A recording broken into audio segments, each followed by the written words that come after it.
Yo, this is Conan. You're listening to World of Wrestling Podcast with Tax and Rich. Boom. Hello, everybody. Welcome to the World of Wrestling Podcast. My name is Rich, and as always, I'm joined by my good buddy, Tax Williams. Oh, you're a poly man. I'm not well. I've got a bit of a cold coming on. I'm feeling positive enough. I'm really happy to be sitting down chatting pro wrestling. Well, you know, let's be honest. What we're covering today, WWE Crown Jewel 2019, is anything to get you into the mood. But obviously you're under the weather. I've got a bit of bad news in the Tax Williams household, obviously, which is not great, but hopefully it will be not a problem. My wife is going to have to go in for an operation at the end of this month to get a cyst removed from her ovary. Oh, that sucks. Fingers crossed. Jeez. It's going to be under keyhole, and that means she'll be out of action for about 2 weeks. Yeah. Worst case scenario, they can't do it keyhole. It's going to be about 6 weeks out. But that means that potentially our schedule might be altered slightly. So, if you are a fan of this podcast, make sure you follow us on Twitter at World of Rest Pod.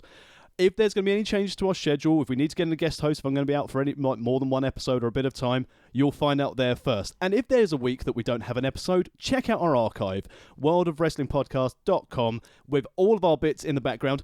If you're new to the podcast, go back and look at our archived episodes. There are some absolute classics in there. And if you've been with us all along from day one, brilliant. Go and watch Super Quiz Cup again. Well, there's how many bonuses have we done now? There's at least 10, isn't there? Shed loads. So there's 60 episodes. Each one's roughly about 2 hours. As we're getting 120 hours of content. We've done quite a lot, to be fair. Yeah, as we're getting into the festive season, if let's say we miss an episode in December, please go back and listen to our Santa with Muscles. It has the best one-liner from Rich ever about Hulk Hogan when a child was put on his lap. It's totally golden. Oh, yeah, that one was funny. Yeah, that was good times. Absolutely brilliant.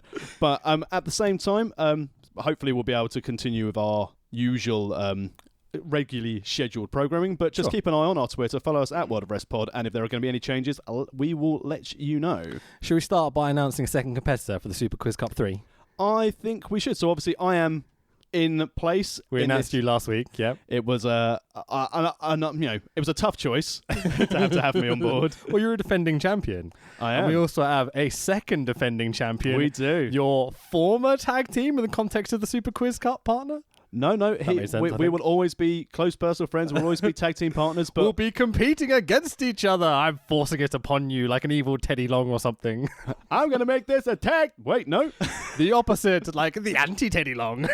It's every man for himself in a Royal Rumble.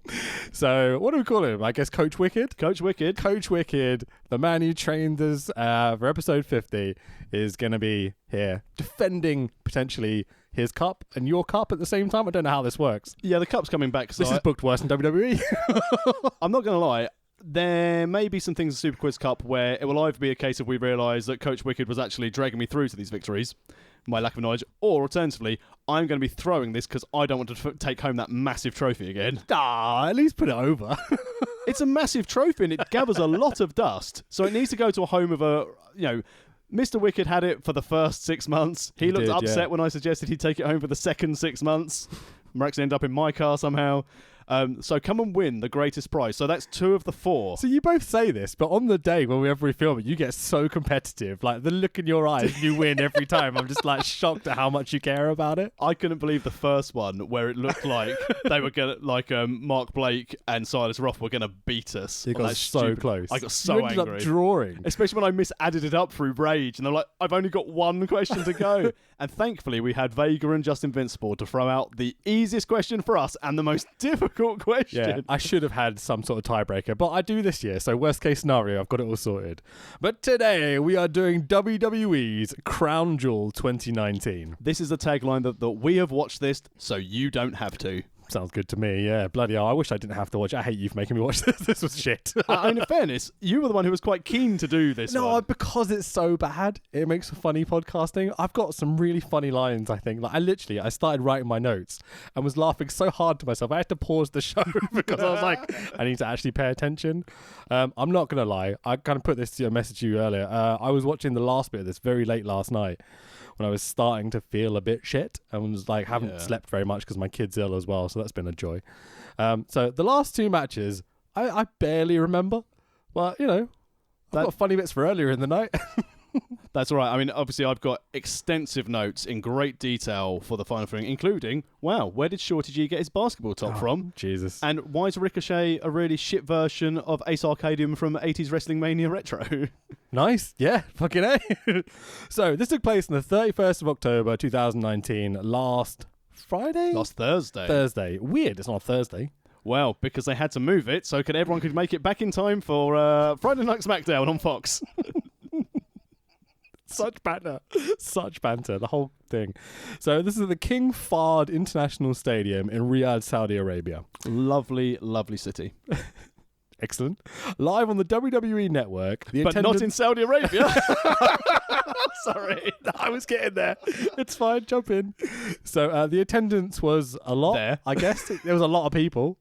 I mean, I couldn't find the actual attendance anywhere. They never talk about it. no one can. They never tell you about how much money it makes or the gate that it makes. I think it's because maybe they didn't sell as many tickets as they was hoping for. Because I know the last Saudi show didn't sell out. No, and you saw that with all the gaps. I think this show is more of a petty crime punishment. So if you've done a petty crime, instead of being thrown in a cell... endless jokes about this, by the way, as we go on, especially lines from Cole, boo, on commentary. Okay. So the commentary, Corey Graves and Michael Cole, boo, and for one match, Byron Saxton. What do you think of this commentary team?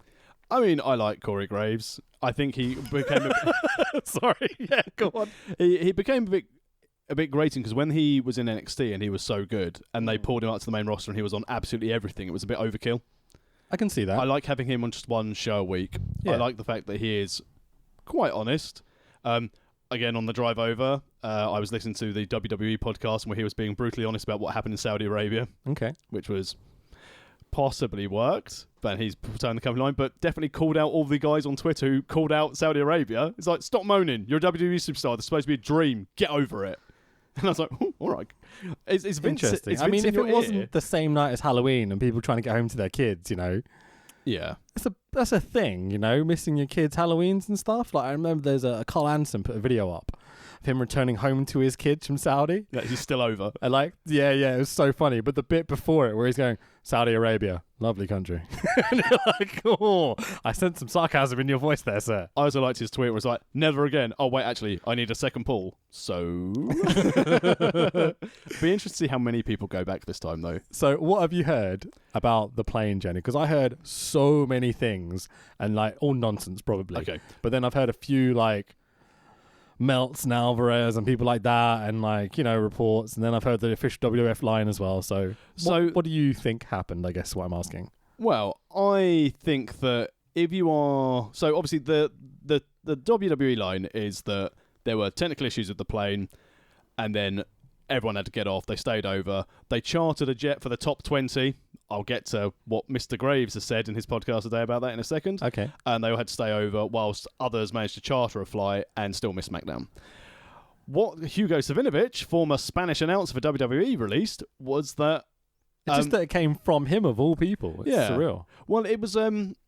It came from him because apparently his wife had recently passed away. Right. And some executives from WWE were reaching out to make sure he was okay. And they told him what had happened. Which was essentially... They hadn't been paid. So we just snitched everyone else. Yeah, exactly. Way to get booked. Do AEW need a Spanish announce team? But so apparently Mr. Savinovich is saying that WWE cut the live feed from the Saudi show because they hadn't been paid.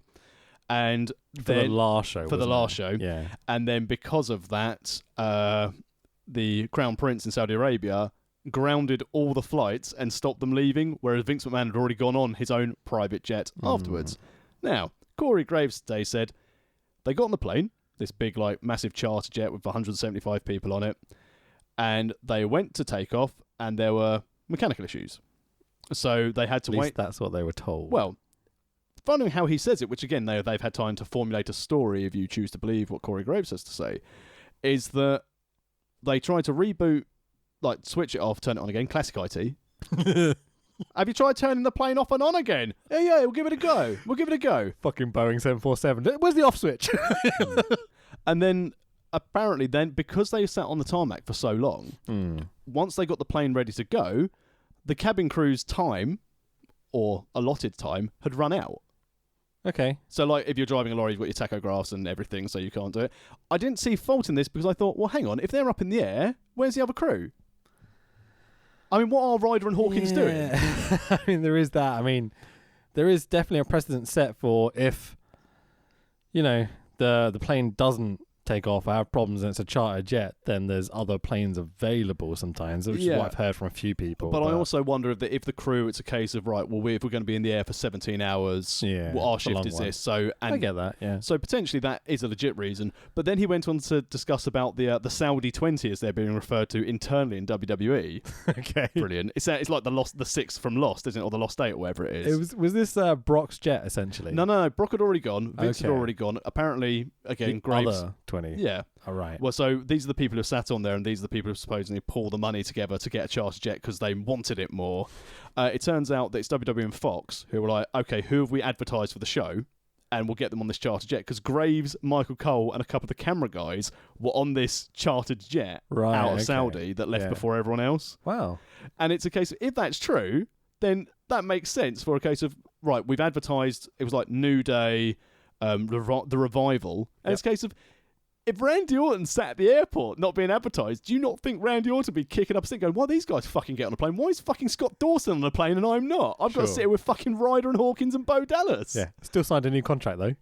Yeah, well. I was going to have a whole, do you think he'll go to AEW conversation at some point today, but apparently not. Apparently he signed a multi-year contract for billions of fucking dollars. Probably because he was trolling them about going to AEW. Mate, he played the game. Oh, yeah, exactly, yeah, sure. Should we get into the show? Oh, let's. I've heard little bits about armed guards around these planes and stuff, but I don't know how legit that is either. So it's all rumour and innuendo and bollocks. Are you sure it just wasn't the Shield? Yeah, well, I heard initially, like, it's Sharia law police coming in and all this sort of bollocks. I was immediately like, that sounds unlikely. Like, based around the women's match was the rumour, and I was like, this sounds ridiculous. But the more it became clearer and clearer, and actually get, like, WWE Stooges essentially letting out information, it seems that there's basically a non-payment, and then there's some sort of issue, and then the plane was grounded, maybe due to a technical issue, maybe not due to a technical issue, who knows? But this non-payment thing is really interesting, the fact that they were doing their Q3 announcement, and then during it, because obviously Vince isn't there to do it, the bloke went, oh yeah, and just so you know, the accounts are poor, but 2 days ago we got $60 million sent to us. I love the idea of one of the reports was that the last time they did their accounts or whatever, they wrote, oh, we're owed $60 million, so don't worry about that. Like, that's not how money works. You can't just be owed it. Well, it's a debtor on the balance sheet, so it makes the company look stronger. So from the stock exchange standpoint, it makes it look Shut good. up, you. Right. So, I mean, I did have this one thought of, like, if you were stuck on a plane with, like, 200 wrestlers for a day or so, surely you just start drinking them, like, oh, wait. Can't do that there. I mean, it's not like the early 90s was a case of, okay, which broad am I oh, shit, there's only 3 of them. In fairness, so fair play to Lana, which we'll get to later on. So you've got Natty and Lacey Evans having their match, and Lana just coming out with Lashley at the top of the stage and walking off. What a payday. Yeah, I mean, yeah, for sure. I mean, I wonder whether they got big paydays for this. They're like the normal kind of wrestlers that are just signed. I mean, Tyson Fury did. But he's not signed. Luckily for him. Yeah, I mean, dude, fucking hell, we'll get to it in a second. But yeah. So what do you think about the setup? Because it was a bit like, remember that? I think it was SummerSlam one year. Yeah. When they had like a tent over the ring and then these giant columns and thousands of people were like, we paid a lot of money for these tickets and we couldn't fucking see the ring. Yeah, when I was on Ticketmaster trying to get my tickets to KSA, it was difficult. It was already restricted view. Couldn't get anywhere near the front row. There does seem to be like a lot of people that can't see what the hell's going on in the ring at all. But you will like it. Yeah, exactly, yeah. So, should we also point out that this Undertaker and Vince McMahon had been in Saudi Arabia a few days earlier because they were doing their Vision 2030 parade and they had a WWE float and an Undertaker float. So what's this? I know nothing about this. Okay, so Undertaker flew out there purely to stand on a float and then flew home. So Taker was there, but not on the show? No. Well, why would Taker want to be on the show where the last time he was there, he got dropped on his head by Brock? So a case of, do you want to wrestle the corpse of Vader? So, I mean, that was part of the conversation of why we want to do this, because you said last time you saw people getting dropped on the head and were like, this show is for me, like accidentally. And we were hoping kind of for more of that. We didn't get that necessarily, but we got some shit later on, for sure. Yeah. So we're going to start with the pre-show Battle Royal. I didn't watch any of the pre-show. Okay, so basically, pre-show was... like, I'm barely watching this show, let alone the pre-show. In fair play, Charlie Caruso was allowed to come and do pre-show stuff. I don't know if that was in the US in the studio when they were doing it. But they had the pre-show Battle Royal. The winner gets to face AJ Styles for the the Americans title later in the evening, and it was won by your best mate, Humberto. Best name ever. Carrillo. Have you seen that T-shirt? It Yeah. just says Humberto on it, and I'm like, I need that in my life. Christmas is coming. If you want to help us get that T-shirt for Rich, make sure you buy one of our T-shirts from Amazon.co.uk. Again, nice words about it when I was clearing up at Wrestling 4 this weekend. So again, nice compliments about our merch. I know I've promised this for a few months now, but a new T-shirt is in the works. I've started doing little bits of design here and there. I will confirm for all those bigger lads out there, it is a black T-shirt this time. So you'll appreciate that. So opening video package. Bloody hell, I'm a bit ill, so excuse me if I stumble over my words today. The voiceover begins. History. It's not given to us. It's not something we wait for, like a flight to get home. History is forged by those who seize the moment. Like if a journalist goes into the MC to change papers. Or if you charter a jet to go home. By leaders, by our trailblazers, by legends. Hogan says Flair never beat him. Why is that, Hogan? I wonder, you fucking prick. Is it because you're a massive cunt that wouldn't put Flair over? How about Brett? How about Kidman? The list goes on. You know? Wait, he put Kidman over once. No, he never. He never fucking did. I don't care how many times he said it. We did the trilogy. He never put Kidman over properly. Something about worlds colliding, blah blah blah. I've just checked out already by this point. I'm like, who gives a shit? This is so dumb. Yeah, voiceover was pointless. Obviously, production values are top drawer anyway. But They were okay. I thought they could have been better for this opening package, to be honest. WWE have such good editors. yeah, but It felt a bit timid, I work guess. experience kids had access to the good tools. Maybe so, man. Like, I don't know if they've changed some of their team recently, or Vince is like, oh, none of that's flashy bollocks anymore. We just want the footage. We're wasting so much money on pyro. Mate, the amount of pyro in this show. That's what It the must have, $60 million It's like half the pollution of China came out of this one stadium, you know? It's insane. So the non-pro wrestler guys are here. Part-timers are here. Strowman's here too. The Fiend and Seth have their burning of the Firefly Funhouse in this opening package. We can talk about it later, I guess. But like, what did you watch this? Like, on yeah. Raw or SmackDown or whatever show it was on? I watched the highlight of Seth arriving at the Firefly Funhouse, removing any imagination from people that the Firefly Funhouse was just in Bray's brain. Yeah. Now it's actually a physical place. And as I said on Twitter, now Seth Rollins attempted murder and now he's committed arson. There we go. That's the bit I was going to go on about later. But fuck it, we've done it now. Like, he's the good guy. He tried to burn someone alive. Well, they've got to try and get him a face pop in Saudi Arabia. He beat up a dude with split personality disorder, multiple personality disorder. And he's the face. What is this? How did they book this and be like, yeah, people will love that. Kids, middle Americans, they'll love this. Everyone knows how to book a face in WWE. People with disabilities, fuck them, let's burn them. You know, like, what is this? Yeah, whatever happens to Zach Gowen? It's wrong kind of disability. It's all good. So there's a women's match. Pretty cool. Yeah, They put this awesome. over. We can check about it later. Voiceover ends this video package saying, history is in our hands. I'm like, I mean, unless you steal something.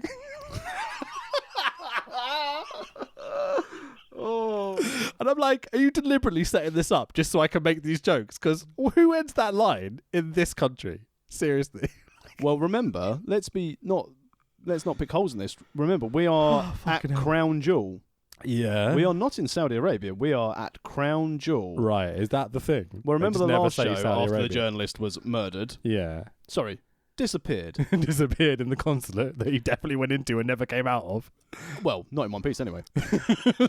But the whole idea is that not to mention they don't mention Every so- person that leaves the consulate's got a little bag with them, you know, just carrying them out. It's not a doggy bag. It's not come to a party. You did really well at Twister. Here's some fingers. Oh, we're joking about someone being murdered. This is fucked up. But yeah, go on. This isn't even a bonus pod. This is a number. This is a proper one. Yeah. So the fact is that, again, to try and avoid the bad media, a lot of this is at Crown Jewel, or as Hogan always called it, at the Crown Jewel. God. Yeah. Hogan's promo work has just got worse and worse, isn't it? Brother.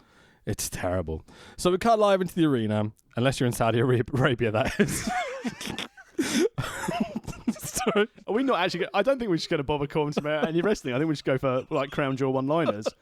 I mean, they didn't pay up, so fuck you. 40-minute delay for you, you know. Then what proceeds is probably the best display of the evening. 33 seconds of pyro fill the sky.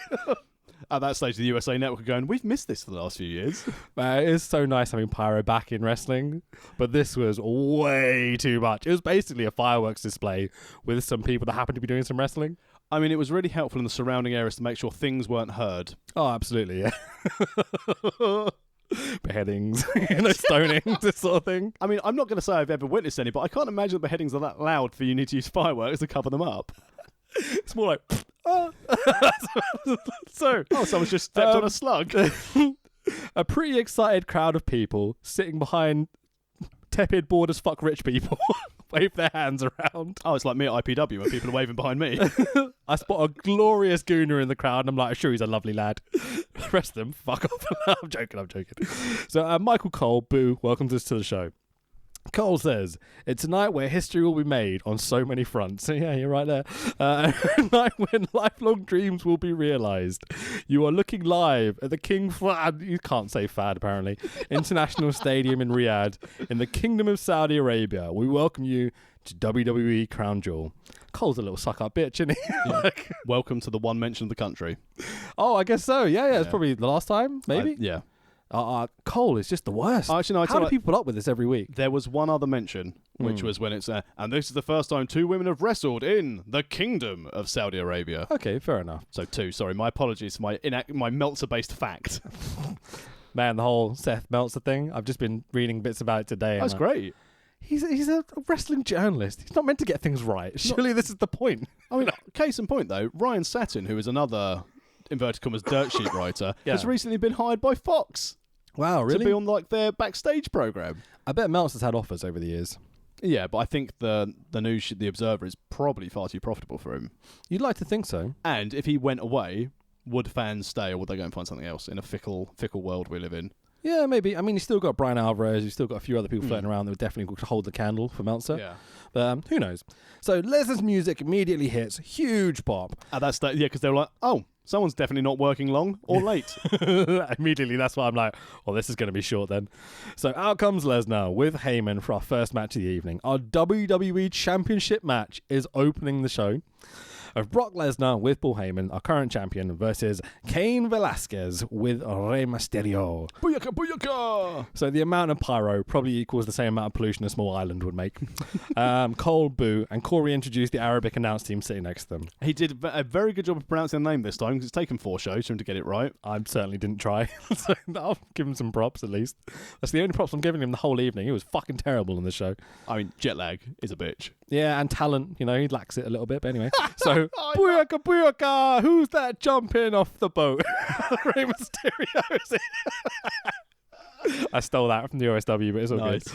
Cain Velasquez, new music hits. I instantly go, I know this song.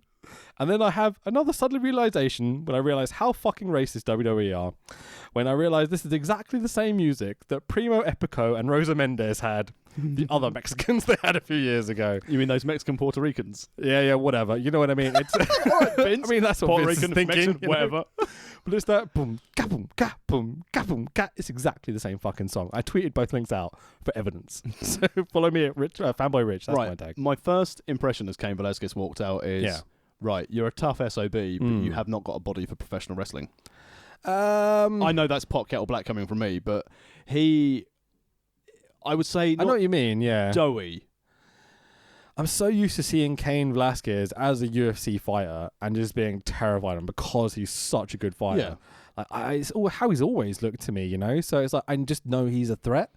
I guess there's people that, I don't know, don't see him as a threat because they don't really know his work, maybe. I mean, if you take him from an outsider, if you are just a casual WWE fan and you've rocked up, you've seen him debut on SmackDown and seen Brock, in fairness, Brock actually sold for him, as in facial expressions. Yeah, sure. So, because Brock basically picks who he works with, and it's a case of, right, well, I'll bury this fucker. But do you know why? Knee surgery. Yeah, so Kane's had bad knees for a long time. Velasquez, not Davin's favourite child. It's gonna be Kane! Not that Kane. No, that'd be brilliant if he came out in the Kane mask. With the mouth thing. Yeah. The voice box, sorry. Like, I am Cain Velasquez. I don't know where I'm going with this. I like a flying burrito. Oh, no. There you go. Cheers, Bobby Heenan. Holy shit. So there's quite a lot of boos for Kane as he comes out because I think Brock is just so over by WWE fans, especially what I would consider maybe some more casuals in the crowd. Yeah. Especially the first 4 rows, So Heyman takes over for Brock's intro. Fans do sing along with Paulie. It's just awesome. He's the best. I was trying to work out who the face is because Brock is super fucking over, but Kane's meant to be the face. Yeah. Is this not the biggest problem with WWE booking right now? They can't seem to book a face. No, they can't. And unfortunately, here, I mean, it wouldn't have helped the match either way, having a clear heel face dynamic, because they just pitched it to be here's a faux MMA fight. Yeah, that's literally my first note is, oh great, they're doing faux MMA. And then they should have just looked at Joe versus Angle from TNA when they did their faux MMA match, and it was flipping brilliant. But in context, with narrative and everything else, not Yeah. just, throw a few kicks, you know what I mean? Yeah. From a guy that never threw kicks in the UFC ever. Also, has this, like, Dr. Chris Annan been fired after CM Punk thing? Because who would do, I'll sign you to a 3-year contract. I've got to go and have knee surgery. How long are you going to be out for? Maybe a year. Well, that's 1 year of what? Is he actually signed to a 3-year contract? 3-year contract, yeah. Cain Velasquez. Bloody hell, that's not great. Well, it is great in that he could be a real talent for them, I think. Like, you see him throwing stuff in the ring, even with a fucked up knee. Yeah. He looks good. He looks a shitload better than some people later in the night. Yeah, he's certainly something different. And the fact that, as we saw some of the stuff he's done in AAA under a hood, he can lucha. He can definitely lucha. I was dying for him to give at least a Rana to Brock. But they've already with the said, knee, like, Triple H has already said in his interviews that Cain Velasquez is not going to be doing the Lucha Libre stuff we saw him do in AAA. sure. And even name-checked AAA. Oh, cool. He will at some point. I don't care what it is. He'll do an arm drag at least or something, and I'll be like, Arm drag. yes! If he recovers from knee surgery. Yeah, sure. So basically, there's lots of struggle in the corner. Kane, a man who's never done kicks in MMA ever, just throws his fist usually, does mostly kicks and knees. Brock sells a big kick from Kane. They fall to the ground. Kimura locked in. Tap, tap, tap. Fuck this company. No, because that's a good thing with an MMA fight. It can end at any time. Yeah, I'd watch MMA if I wanted to see that, though. Well, maybe you don't want the Diaz fight if that doctor's in ringside. You say that. He did open a vagina on his face. So it's like, you know. Well, it's better than the penis on his head normally. Oh, no. Diaz, boy. I'm a big fan anyway. So your winner and still WWE champion is Brock Lesnar. Ray comes out, chair shots. Kane feeds to Brock quite a lot. Brock goes all kind of hot dog Hulk Hogan colour, F5 on the chair.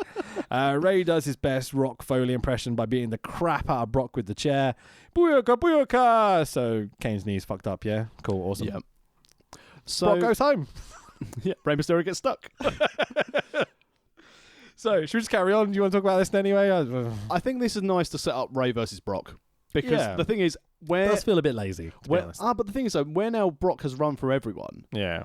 Ray's always had that ultimate underdog thing, easy for me to say, ultimate underdog, where now you can legitimately think to yourselves, oh my God, Ray might actually beat Brock. Oh, come on. No, he won't. Well, Brock doesn't want to work over Christmas. Yeah. He'll come back doesn't for the want to drop the Mania belt payday. either.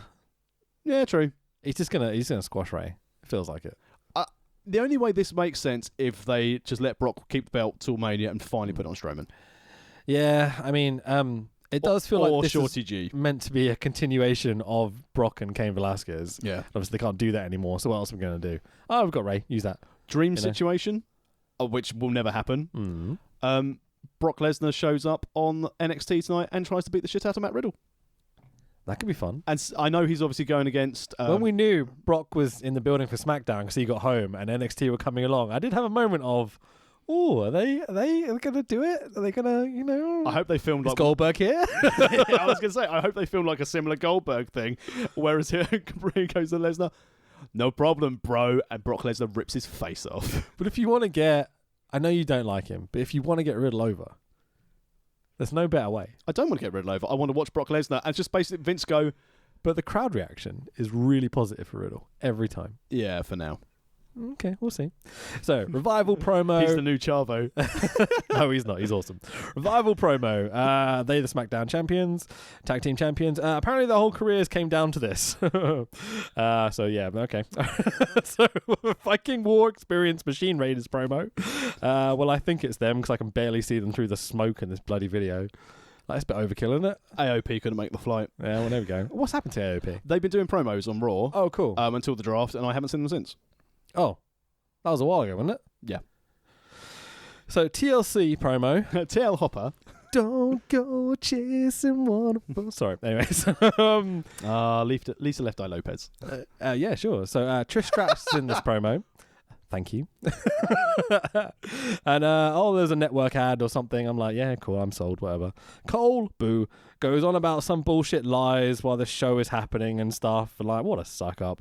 Largest tag team turmoil match later in the evening. You mean the Intercontinental Touring World Cup Championship Trophy Cup?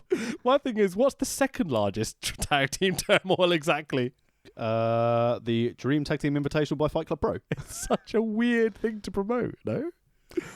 Yeah, I mean, they always have to have something the largest at the show or the greatest or whatever. The largest Royal Rumble, the largest Battle Royale. Are these people just like really dumb? Like they're booking this and they're just like, oh, it's the largest. It's definitely the best. It's not just a bullshit gimmick we've stuck on it, you know?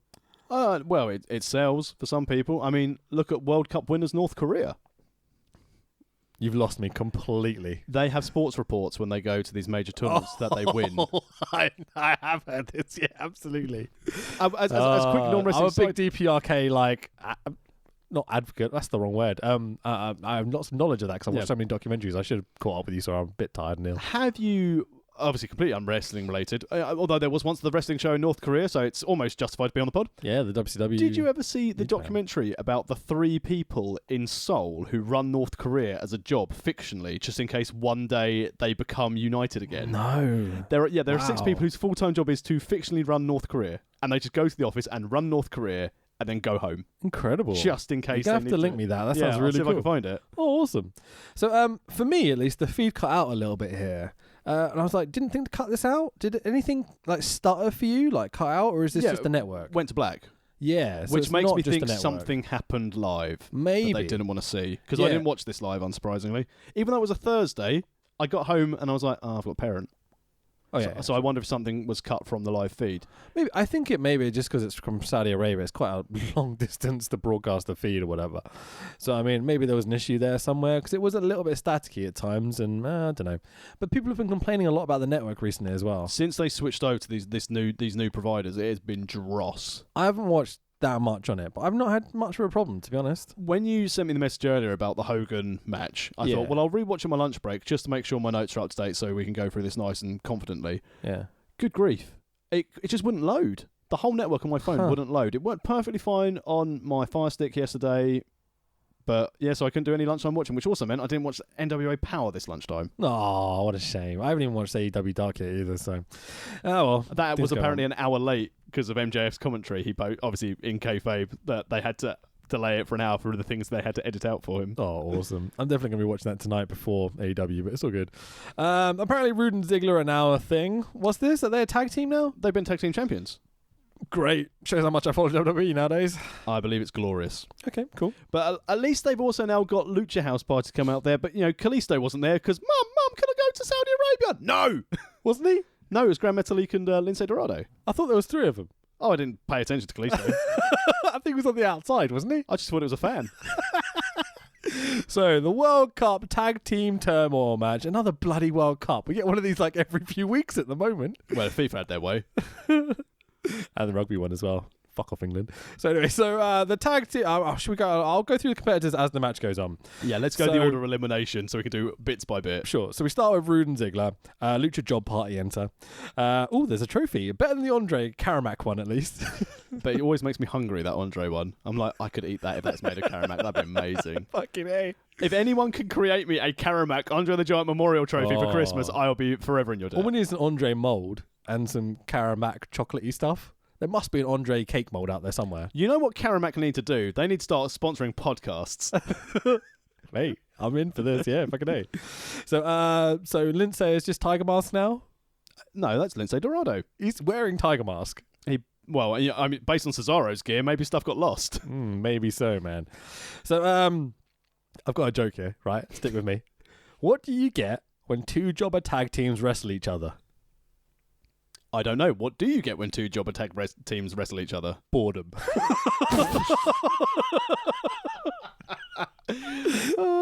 So I started to get annoyed at these chic rich fellas at ringside just standing and wandering around with their back to the ring. And I'm like, oh, it is a Ziggler match after all. Telling off their kids at ringside. It's weird, isn't it? They were arguing about whose seats are what and stuff for like 10 minutes into the show.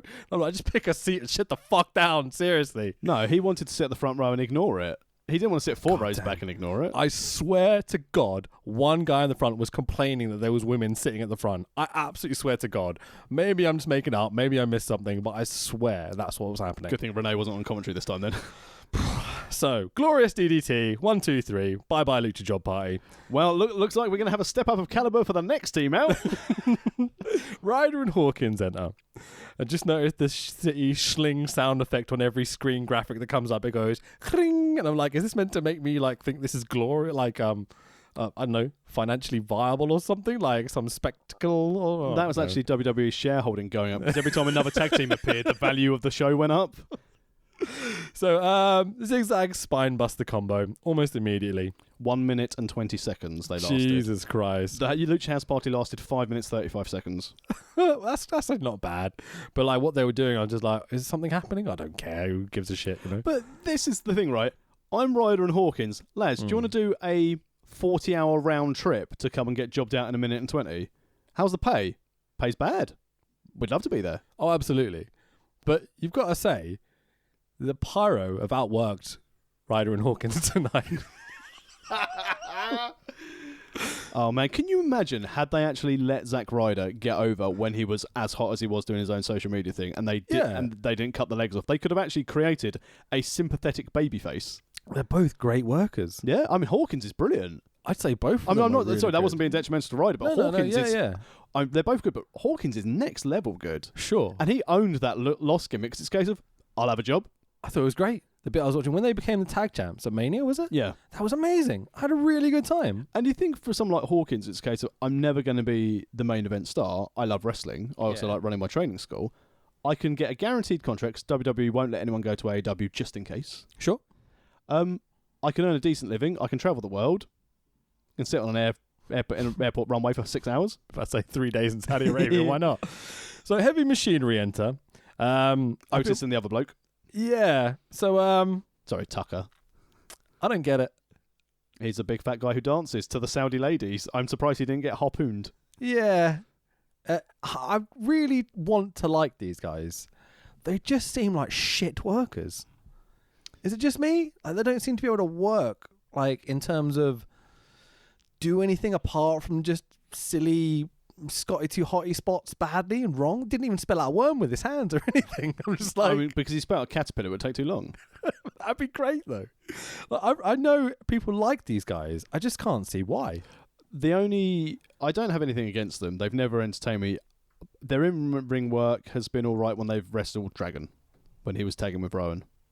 Okay, cool. Which was come on, dude. Dragon can get anyone over. Yeah, but I think to give them that exposure. Kofi in that WrestleMania match. Sorry. I couldn't help it. I mean, well, that's perfect timing because, you know, let's be honest, the Heavy Machinery get eliminated by our good friend from a compactor from Rude. I mean, as we speak of Kofi Kingston, a clothesline in a hot tag. I mean, what a spot. Jesus, boys. Work your socks off.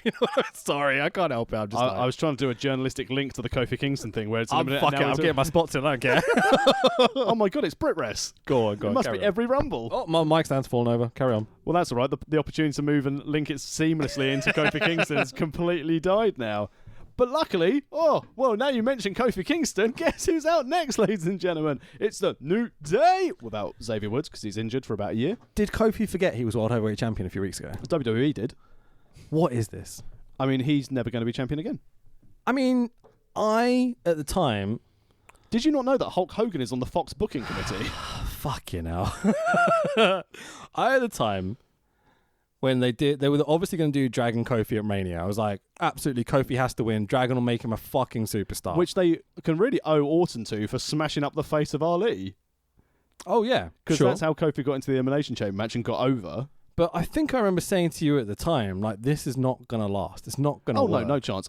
To be fair, had they not been waiting for Fox, he would have dropped the belt before this. Yeah. Maybe so, man. And, in fairness, that spot should have been for Mustafa Ali, who instead didn't get a Mania main event and lost half his name. Yeah, again, weird. Like, him and Ricochet are really interesting together. Like, they're really dynamic and fun. But he was getting a big push, and then just like one little injury from someone else, and that's that. Well, even though it was Randy Orton punting him in the face, Yeah. This is Vince McMahon, though. You get Slightest injured, you're injury. It's like, yeah, you don't count anymore almost. You know? yeah, you're dangerous in the ring. Hang on, Orton kicked me in the eye. No, you're dangerous. Yeah. You see the way that like the AEW boys are treating Luchasaurus, Yeah, like having him feature backstage on commentary because he's injured and all that sort of stuff. And keeping like, him in. Yeah, and the BTE this week. Be interesting to see how they treat guys that get these injuries and such, you know, compared to how Vince treats them. Because I don't like this. This is really horrible. Well, this is a thing, unfortunately, where you've got, as we said before, it's a machine now. You take off a cog and you replace it with another, exactly the same. We've got 3 people who look like Seth Rollins on the roster. So when Yeah. Rollins goes, they'll replace him with other Seth Rollins. Yeah, I guess so. So, as you say, Kofi and Big E enter. Pyro for fucking days. Do you think the kids in Saudi Arabia are allowed to take those pancakes? I wonder. I don't know. Why wouldn't they? 12,000 lashes. So there's this line on commentary where they talk about how Kofi feels disrespected. He was the world heavyweight champion and everyone has forgotten. And I'm like, have they? Does he? He's not fucking showing it in any way, shape or form. Yeah, the whole thing after he dropped the belt to Brock's a case of, well, you know, we'll go again. I've had a great run. That's not a man who's pissed off you've lost in 6 seconds That's ridiculous. on network television. Think about the story coming in to the winning the belt. Yeah. And now he's just like, nah, I lost it. Nah, well, had a good time, didn't I? Yeah, off we go, boys. Back to being a tag team. But I suppose from a Kofi standpoint, it's a case of they would have never given him the belt had he not had that opportunity at Chamber early this year to go into Mania. Because had Ali stayed fit, Kofi Kingston would have been on the pre-show. Sure. I mean, you've done it. You pulled the trigger. You may as well try and follow through. Well, they have. They've had a 3-month run, and that's the shelf life of main event star. As we'll get to in the main event, everyone loves the bloody Fiend. Yeah. Give it a month. Oh, I'm so bored of the Fiend. Well, let's talk about that in a bit. Let's talk about that. Hold on. So, hot tag to Big E. New Day do their full down DDT combination thing for the 1, 2, 3. Heavy machinery are gone. The B team enter, whatever the fuck this is. So, Bo's growing his beard out, and I'm like, my double Bray gimmick is starting to come to fruition. I swear it's going to happen. I absolutely swear. Wyatt. That would be the best thing ever. Just have him appear all over the arena in different places and stuff, and actually have someone that's Bray, you know. And once again, so similar. This still proves the fact that Triple H has managed to really push Michael McGillicuddy and get him over. Ever before has there been an example where someone should have been a case of you are Joe Henning? Mate, yeah, sure. So in this match, did you notice that Big E did not let Axel get any offense in at all? Every time he went to do something, Big E was like, nope, you're going up, son. Like, this is it. It was pretty funny, man. Big E should have been the one to cost Kofi the belt, and then they could have had 2 major stars. Big E will be an excellent heel, top-level heel, when they finally pull the trigger. I think the New Day, especially with Xavier Woods up, down, down, makes so much money that they won't ever do it. No. But it would be fun to see it happen. I don't know whether Big E can be hated, though. He's so lovable. I think Kofi would be a better heel. I think Woods being heel with his intellect, but I don't know if he's got the size. Maybe. And as you said, the money. There's a reason why Cena never turned. It would have been great for storyline, but the True. bottom line. Yeah, absolutely. So, say yeah! The soon-to-be SmackDown Tag Team Champions, the Revival enter. Finally something I can get behind. I'm all in for Revival New Day matches. This is really fun for me. And this was going to be a title match on Friday night SmackDown on Fox. That didn't quite work out, did it? Well, these guys both are clearly the top 20 of SmackDown, so they got on the plane. Were they? Yeah, they were on the plane that left early. Oh, but shame we didn't didn't make make it there in time time. Yeah, well. So Kofi being the guy that takes all the heat in this New Day team just feels so weird. He was the World Heavyweight Champion a few weeks ago. I mean, but then you look at Big E and you're like, well, it has to be this way around. It can't be the other way around. You can't have Big E have the guy that's beat down all match. Not at all. It's so strange. Dash and/or Dawson ground Kofi. Do you remember the NXT chant? Which one's Dash? Which one's Dawson? I still have no idea. But, you don't need to. Dawson's the one who is bald with the beard. I'm not sure which one's Axe and Smash, you know what I mean? But, who gives a fuck? They're Demolition. That's all I need to know. Yeah, the guy with the face paint. Exactly. So Kofi kicks out at 2 after a top rope knee strike burning hammer combo by the Revival, and I'm like, oh yeah, nice. That's really cool. I think you find it was say yeah. Say yeah. Revival go up for a high spot combo. Kofi with the quick cradle and Dash and/or Dawson for the 1, 2, 3. Revival are eliminated but beat the shit out of New Day post pinfall. The OC come out. Nudge, nudge, wink, wink. Sorry. Gallows got the paint out for the big show, and I'm like, wait, he's painted his face. Awesome. That's just Balor's dropped the paint gimmick now. I guess so. Someone's going to adopt it. But the whole Bullet Club thing back in the day where they used to come out in the paint, I love it, man. So Kofi kicks out of Magic Killer attempts and double stomps Anderson. Stuff happens. Magic Killer to Kofi. It's like literally within seconds they just repeat the spot. However, at this stage, this match has gone on 26 minutes and 50 seconds. When you think about how many teams have just been pinned. And jobbed out quite quickly. Yeah, that is fast, isn't it? That's very fast. So, motherfucking Festus pins the guy who lost the WWE World Heavyweight Championship just a few weeks ago, eliminating the New Day. Well, in fairness, he was fake Kane, so he's got some clout. I mean, there's shithousery before, like with the Revival beating them up, but really? This is just... I mean, Gallows can work. Depressing, you know? Yeah, but he doesn't in this match. He hasn't for a long time, really. Well, that's because he's just got his nice new contract, so he doesn't go to AEW. Exactly. But just anyone pinning Kofi like this. It seems so dumb to me, but they don't give a shit, evidently. But maybe this is maybe they're going to take a page out of the Okada book, crush him down so much so that Kofi's going to come out with one balloon rather than pancakes. Do you honestly believe that? Of course not. So, the Raw Tag Team Champions, the Viking Machine War Cosplayer Jorvik Experience Raiders enter. I'm so proud of these titles. Well played, well played. The tension is completely gone for me. I'm like, who cares? Rush to the finish already. Eric and Ivar sound like the best Welsh tag team ever. I'm just like, it's so over with me. Basically, Vince McMahon's gone, that Game of Thrones program is popular. What are they called? Smirkanoff the Dragon? No, we can't call a wrestler Smirkanoff, Vince. Or what about, I don't know, Puff? No, we certainly can't call anyone Puff, Vince. They're dragons, damn it. So Magic Killer lands on Eric for the 1, 2, 3. And I'm like, what? The winners of the OC of Carl Anderson and Luke Gallows. I'm like, Cole, boo, immediately declares the BC is the best tag team in the world. The ring announcer does the same thing. And I'm like, yeah, so fuck this company, right? Yeah, cool. I mean, they are the best tag team in the world. They won the World Cup. I mean, way to shit all over your tag team divisions. Have them all jobbed out in seconds, you know? But as you said, every time you heard a new icon at the bottom of the screen, ka-ching! So, buy our merch segment. We can't keep this company afloat without the Saudi blood money. Please buy our merch. Well, in fairness, they've kept it afloat without the Saudi blood money for about 7 months. I wrote this before, like, seeing what's happened. Was it today or yesterday? Like, do you know about this whole thing? What happened? Was it Vince had their meeting and they've signed more Saudi shows? Oh, yeah, they've now extended their contract to 2027, which is the same period of time, but they're going to definitely do 2 shows a year. Right, okay. Because it sounds like the Great Power Uti when he was running shows in Nigeria. What a reference. Gallows, we do business in November. Fuck you, Crown Prince, said Vince. And now they've worked in a nice new deal. They get 2 shows a year. The Crown Prince and the Great Power Uti. I'm pretty sure they're the same person. Never seen them in the same room at the same time. God damn it. So, I wish the Great Power Uti would do some more wrestling. Just bring him over for like Riptide or something, you know? It'd be fucking great. Can you imagine Gene Money against the Power Uti? The headbutt finish with the red card. Amazing. Oh, absolutely, I'm in. If you've never seen the Great Power Uti, may I encourage you to go back into Colt Cabana's vault and listen to Cliff Compton's That's the one. adventure, or Domino from Juice and Domino fame in WWE. When he went to Nigeria, it's the best podcast I've ever listened to, that one. I think the bit about Power Uti is clipped on YouTube. So if you just go on to Cliff Compton, Power Uti, it's UTI, isn't it? Yeah. Yeah. You going down! And plays out his own entrance music with his own saxophone. Fucking A. So, lads, live tomorrow night on Friday Night SmackDown. You know. The show we gave Eric Bischoff for a few weeks. 83 days. Tomorrow night at 7 Central on Fox. The Miz will sit down with the A-lister. Oh, I've written The Miz. Who is it? Oh, The Fiend will sit down with the A-lister. And I'm like, oh, this got a bit awkward quickly, didn't it? In fairness, after this promo, Vince was a bit like, just pull out that fuel pipe. Self-sabotage. Just get Adam Cole up there instead.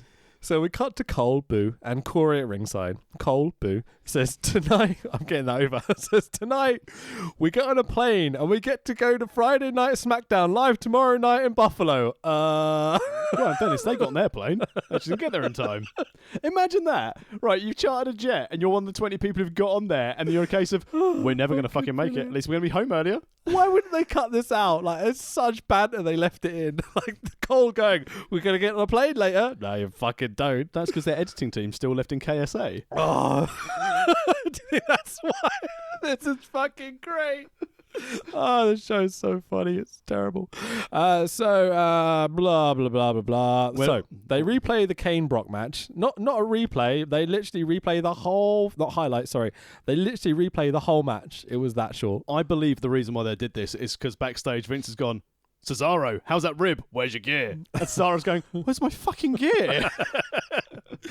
So, blah, blah, blah. I've written a note here that just says I was genuinely gutted at this point that WWE Network doesn't have a 1.5 speed option because I would have definitely wanted to double the speed.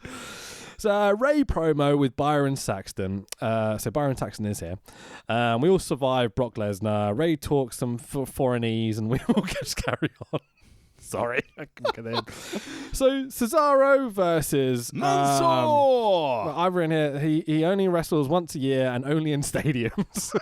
Mansoor. It's better than Hogan. Is Mansoor on any of the other shows? NXT UK he's been on a few shows and he's been on normal NXT a few times, but Okay. you know, he won the greatest ever battle royal and he's the hometown hero because you heard the pop of the hometown hero who I don't think is originally from Saudi Arabia.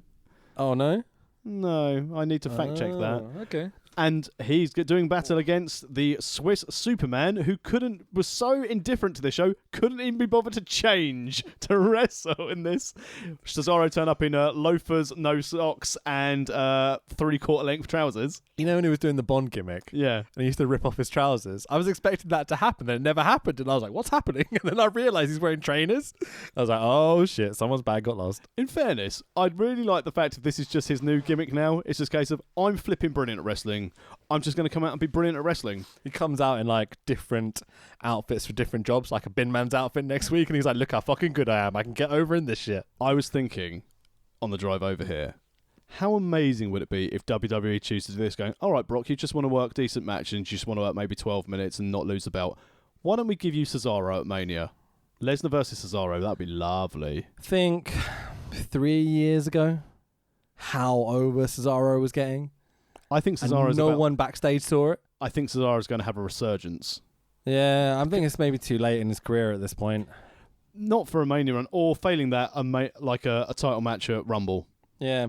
He is so good that I think he can get himself over no matter what, but it's getting a bit Ziggler-y. He's just been there long enough and been a mid-cardery enough, you know. But, I mean, how many people have they done that with in this roster? Well, look how good he's got. Like, Tyson Kidd became relevant tagging with Cesaro. Sheamus got over tagging with Cesaro. Where the fuck's Sheamus?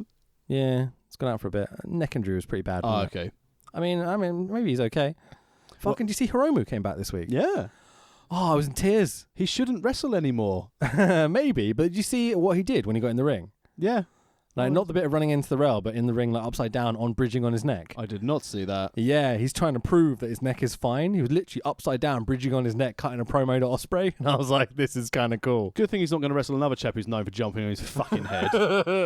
I'm hoping he's going to work a little bit safer now, but I don't think he will. I don't think he will either. I think he's eventually going to break his neck again, but hopefully not, because I love that dude. He's such a good wrestler. Also, wonderful, wonderful attire. Yeah, his gimmick. Oh, man, it's so over with me. The little cat puppets and stuff. And the perfect time for him to come back. Yeah. Wrestle Kingdom's down the corner. Yeah. Especially when you've got a 2-day Wrestle Kingdom to do. We're going to have to do that as a 2-week pod. I'm thinking maybe if we do it, it'll be a 2-week pod, Yeah. or maybe we just don't even do it. It's Wrestle Kingdom. Everyone should just watch it anyway, you know? Because no one watched Crown Jewel. Certainly people in Saudi Arabia didn't. Hey! Commentary put over Graves' podcast. I'm like, oh, look at me, top 5 podcasts. Ooh, I've got all these listeners and stuff. What a wanker with a podcast. Oh, God. I think it's nice and innovative now if anyone doesn't have a podcast, as well as shit on our own stuff. Yeah, sure. That's what we're here for, right? I'm going to try and pick someone from my roster who I'm pretty sure doesn't listen to it. Can't wait to listen to the Flash of Brilliance Matt Terry podcast.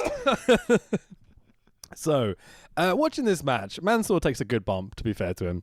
He likes to throw himself around the ring a lot, and Cesaro's the guy to do it, you know? Yeah. this is probably the best wrestling match on the card. Yeah, okay, I'll go with that. Yeah, in terms of you've got the good solid face, good solid heel, you're super over with the crowd.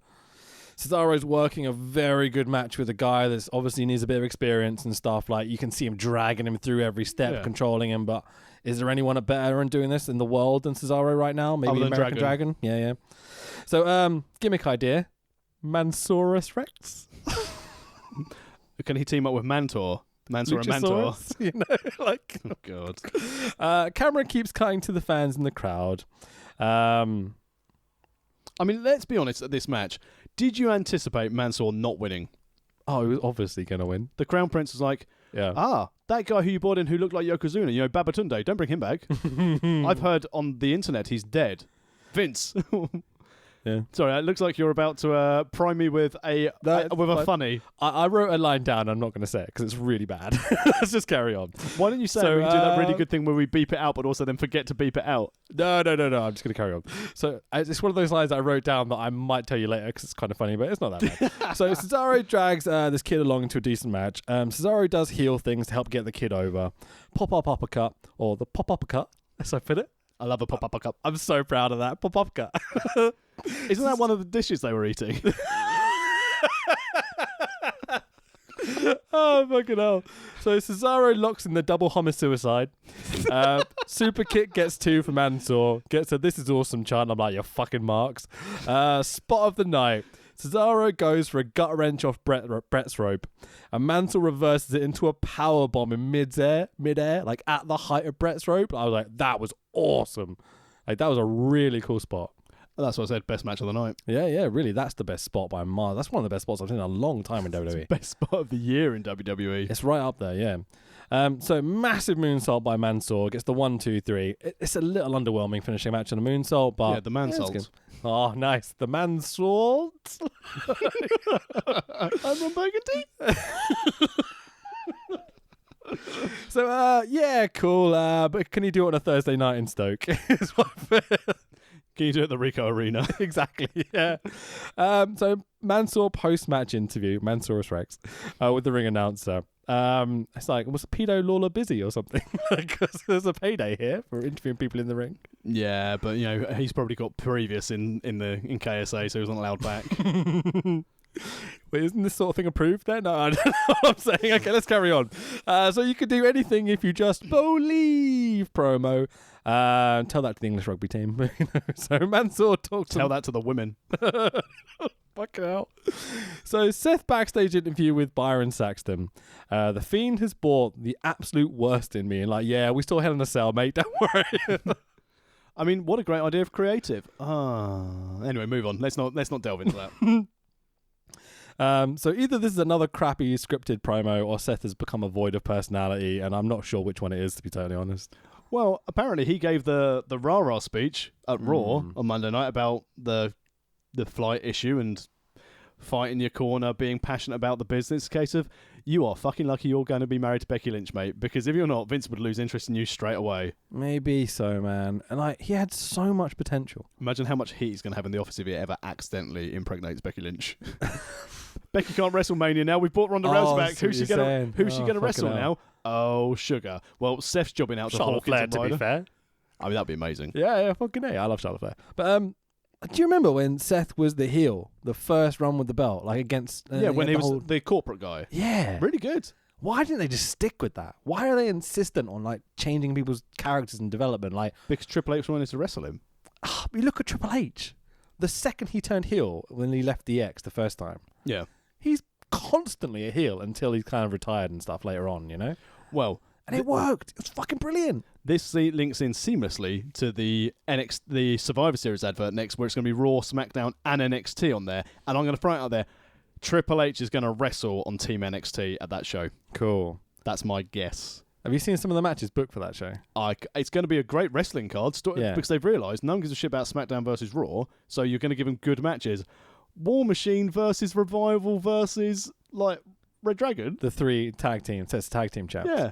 Yeah, I agree. It's lazy booking, though. Who gives a shit? It's going to be a good match. They just took the 3 women's champs and like, we'll just put them in a match. Yeah. You know? Great. Brock versus Ray. Lazy because they haven't got Kane. But still would have been so much better if they'd gone, hi, we're going to put The Fiend against Lesnar against Adam Cole. See, I would have gone with that. That would have been amazing. great. That would be weird and intriguing, you know? And put Adam Cole over. Oh my God, Seth Rollins kicked out of everything.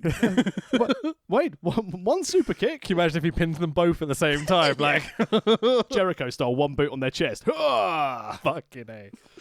So, God damn, the WWE editing team is so good. These promos are amazing. Anyway, Braun Strowman versus Tyson Fury. Well, versus. That's generous. There's a pre-match graphic, the tale of the tape. Strowman, right, has won the Saudi Battle Royal. He's won the Andre the Giant Battle Royal, the Memorial Giant Orient General, whatever it is. Speaking of which, where's his green belt for winning that? Absolutely. And he's a 2-time Raw Tag Team Champ. With the kid. It's fucking disgraceful that these are his accolades. And he's done a couple of ride-alongs. It's Braun. Think about it. It's Braun Strowman. When you first saw him, weren't you instantly like, oh, hello. Yeah. This guy could be something. Opportunity missed. Years and years. Can you imagine how they'd given him the Brock Lesnar treatment of turn up when you want? He would have been a huge superstar. Just put him over. That's what I'm asking. It's not difficult. Well, have him beat the fuck out of people every week. I think the problem was that he did. He beat up Brock Lesnar, and Brock Lesnar didn't like it and beat him up back. Oh, so dumb. Had he not done that, ballless wankers to like not put this guy over. Yeah, because I guarantee other people don't want to work with him. Think about like Shawn Michaels in the late 90s. He was a cunt, and they put him over, and it worked because he was a cunt. Like, if Strowman's a dick backstage, make him a dick on TV. Like, it's not complicated, you know? No. I know you kind of agree with me, so I'm preaching to the choir a bit here, but, you know. Oh, whatever. But they don't give me Cesaro versus Lesnar. Give me Strowman versus Lesnar. And get Strowman over. Yeah, sure, absolutely. So because we don't have any tangible, decent marquee main event. There's nothing left. It's weird, isn't it? Unless they get Rousey back for one shot only with Becky to main event it, then that'll be it. I wonder whether you can hear my cat having an asthma attack on the podcast. Maybe. Yeah. She's fine, don't worry. Really, she's fine. It's no, we've said this on many podcasts that she's fine, but one day we're going to be sorry, and we're a case of, that stopped suddenly. Hope not, bloody hell. It's going to be like Rambling Rabbit. We're going to have like an in memory of thing on the podcast for your cat. Let's not go there. So Tax, can you please describe this Tyson Fury entrance? Well, it's very much of the local attire. I mean, he's done this before. He is dressed up as one of the KSA royal family. He has more pyro than you'd see on bonfire nights. And good grief, this is going to be a clusterfuck, was my thought process at this stage. Yeah. He's not the most fluid of people in the world, in any situation. In both in-ring and promo. But let me get, before we criticise this, fair play for the amount of effort and work he put in coming into this. Because you've only got like 3 weeks leading up to this to learn to fight someone like Strowman. Yeah. To do a 10-minute match. You aren't used to the travel, so you've been doing media all the time leading up to this. Then you do a 20-hour flight to Saudi, and then you're expected to put on a wrestling match against someone who is notoriously a bit difficult to work with. I guess... And also, let's be honest, from a Strowman standpoint, you can either go, I'm going to make this guy look $1 million, but I'm going to look shit in all the media afterwards, or I'm going to make him look like dog shit, and I'm going to save face. I mean, is that not the problem that they've been put in this situation? Oh yeah, this shouldn't have been a match. No, absolutely not. Not with the lack of... I mean, even that clip before where Tyson's at the training facility and Strowman just apparates into the ring suddenly and gives him a shoulder block, and Tyson's like, oh, my bloody ankle, you wanker. It's just like, what is this? It's so dumb. It's child play stuff. Yeah. Oh, shit. So I had a question. Do people in Saudi Arabia know what a gypsy is? I wonder. Because he's the Gypsy King. That's his whole thing. Maybe they think he's a real fan of a certain pudding-based product. He loves gypsy tarts. He's the king of gypsy tarts. So, Cole, boo. I don't know why they sounded like that. Hello, where's me washboard? So, Cole, boo on commentary. Just compared this match to the Rumble in the Jungle. I'm just like, fuck off, Cole. Yeah. Seriously. Yeah, Cole, you massive racist. Absolutely fuck off. So, and you see what exactly you'd expect to see from this match. Strowman and the ref are guiding through a guy that only has a few weeks training sessions in him. Hang on, wait, Brit Rest. It's probably, honestly, I think our bumps were better than Tyson's one in this match. We did one session, so Tyson Fury's selling just exposes the business. Tyson Fury's wrestling exposes the business. Tyson Fury exposes the Undertaker as not actually being able to sell properly. Sure.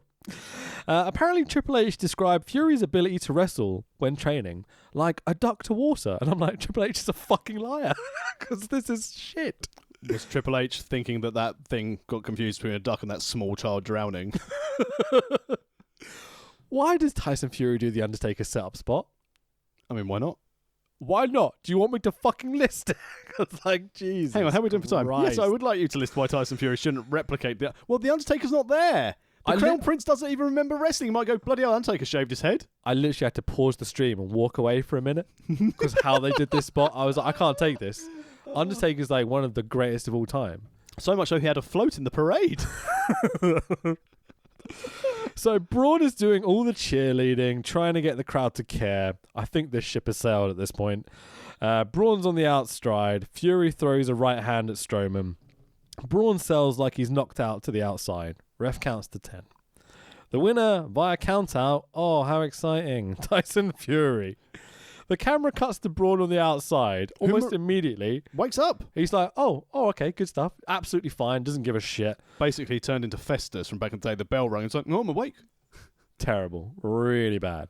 The joke or the situation? No, the situation. I was in for the joke. That's fine. Strowman in. Power slams Fury. Fury almost immediately stands up and gets back to his feet. He's watched a lot of Bray Wyatt. Tyson Fury exposes the business. It's all up at here. Well, he's also watched everyone no-sell finishes, so to be fair to him. God, this match. My comments here was horrible, sloppy. Fury looked gassed. Didn't even work in a wrestler versus celebrity way. Fair play to Fury. Bad. 12 million, well spent. I've thought of a game that I'm not going to do now because I try to work it out. My game was promos with a Z, right? Yeah. Tyson Fury, Hitler. Have you seen some of the stuff Tyson Fury said over the years? Yes. Yeah, okay, good stuff. I mean, in fairness, it's really good that WWE, again, don't bother having an HR department anymore to vet these people. Because, don't worry, though, they're independent contractors. They're not employees. There's nothing to do with us. So Tyson Fury seems to be one of these stories that, boy done bad, come good sort of situation. He seems like he's gone over that hurdle a little bit. Yeah, everyone loves that the break them down to build them back up story. That's what the UK media likes. Yeah. We get a hero, we destroy them, and then we love it when they come back and fight against adversity on the hope they just do something wrong so we can fuck them again. It does feel like it's got a good publicity team around him. It still seems like a bit of a piece of shit. Just me?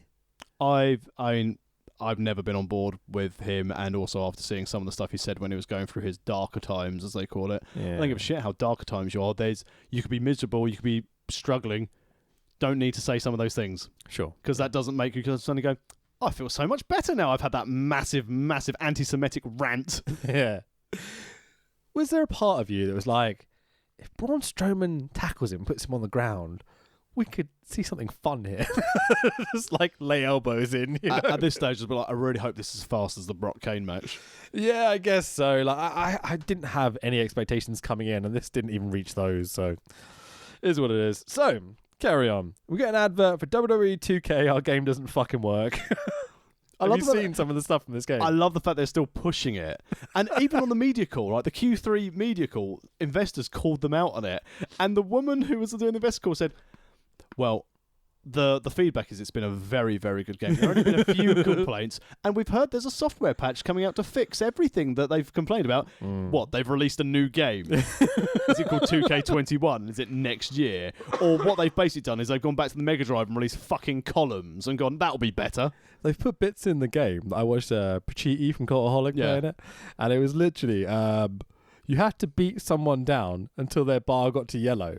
If if you beat them too far, you had to start again. Yep. But there was like a 5-minute cutscene at the beginning of the thing, so it took him like 20 minutes to get through just the cutscenes. Like, what is this shit? I would never play this game. Did you also terrible. see that they had Kevin Owens pin someone to win Money in the Bank? Oh, really? They had a pinfall, and then he just climbed up, and then they just showed him at the top of the ladder. So this is the thing. Again, old man rant here. The good thing about playing games on like old console systems where you had to install it on the CD, pre-internet. Right, where are you going with this? Go on. The game had to be right. Whereas now developers can go, and we'll release a patch for it. But Well, there was I lots tell of you what, games- game developers, I've still got shitty internet, and it takes me 3 days to download a software patch. I know what you're saying. There was lots of games back then that were released that weren't fixed. And so now if that happens, they can fix them post. And there's also an element of, I'm arguing for the games industry now, which is pretty wanky a lot of times. But when there is a game that is being developed, at least they get feedback from customers now because they released it early. So there is some benefit to it, but I know what you mean. Yeah, but then, okay, fair point. When I was younger, I used to play Pizza Manager, and then when you owned a third restaurant and you could never succeed even though you got the dreams, yeah, I didn't like that. I was very upset. The height of gaming, Pizza Manager. Seriously, you could put like bugs and like meat on the topping, the same thing. It's great. So there's some kickoff recap bollocks. Truth is the champ again. Well, Truth's the champ again, and then we had him confronted by the Singh brothers because Vince McMahon's booking us. Oh, these guys look like they're from here. I'm not doubting it at all. And then Truth runs into the door, and one of the Singh brothers pins him. I mean, it's abysmal, but it's kind of silly, I guess. You know how when people were like, oh, yeah, we're going to bring back the 24/7 thing. Yeah, you're like, okay, great. That sounds like fun. Well, it was the USA Network telling them to bring it back, but... Okay, fair enough. But the whole idea was that, okay, we can get creative with backstage segments and stuff. And this has just become, let's run around the arena belt. I think, well, they were creative. Like, about a week. having Spud do it at his wedding. Yeah, that was great. What have they done since? Oh, and Marshmallow Head, whoever that is, he's a DJ rapper. Oh, that guy, yeah. Apologies if Marshmallow Head isn't his name. It's just Marshmallow, but yeah, it's fine. All right, down with the kids. Oh, it's just Marshmallow. I understand modern music. It's more that he does streaming and stuff, so I kind of know who he is. But with his Marshmallow Head on? I don't know, probably. Maybe I'll think of someone else. Who cares? So, WWE United States title match of AJ Styles with Carl Anderson and Luke Gallows, because they have to try and get him over as a heel, you know, and their World Cup, one more than England have got this year. Sorry. Versus Humberto Carrillo, soon to be known as Humberto. Please, I love that name because they're just gonna comedy brilliant. Humberto. Vince McMahon doesn't like paying for t-shirts by the letter, and Humberto's pretty long. So they're going to bin off Carrillo shortly. Because Vince McMahon's going to go, what's a Carrillo? What's a fucking Humberto, Vince? Have you looked at WWE merch recently? Oh, it's been shit. It's just people's names on coloured T-shirts. Well, what's ACH's T-shirt? Oh, that one is just, yeah, that's a whole other world. Jesus Christ. Fucking slapper. What's it called? Those little doll things? You know, the racist doll? Yes. I believe it's called... Golly. That's the one, Gollywogs. Yeah. When they used to chuck them on, I might as well chuck down a fucking t-shirt, you know what I mean? Like, well, they used to put it on Jam. Jesus Christ. So anyway, huge pop for AJ, who's meant to be the heel. There was a battle royal earlier in the night, so this guy gets an opportunity, blah, blah, blah, blah. He won it by eliminating Harper and Rowan. At the same time, I remember seeing the clip, yeah. So AJ grounds Humberto and does wrestling as Humberto tries to do lucha stuff. AJ just crotch chopped the crowd for some reason. I'm like, okay. That's fine. Cool. Are you allowed to do that in Saudi Arabia? I mean, that's why the plane didn't leave. Could have been. So AJ tries the clash a lot. Humberto sells his knee somewhat. Phenomenal forearm. Doesn't even finish with the clash for the 1, 2, 3. And your winner and still whatever belt this is, AJ Styles. That's because Ginny does the clash better.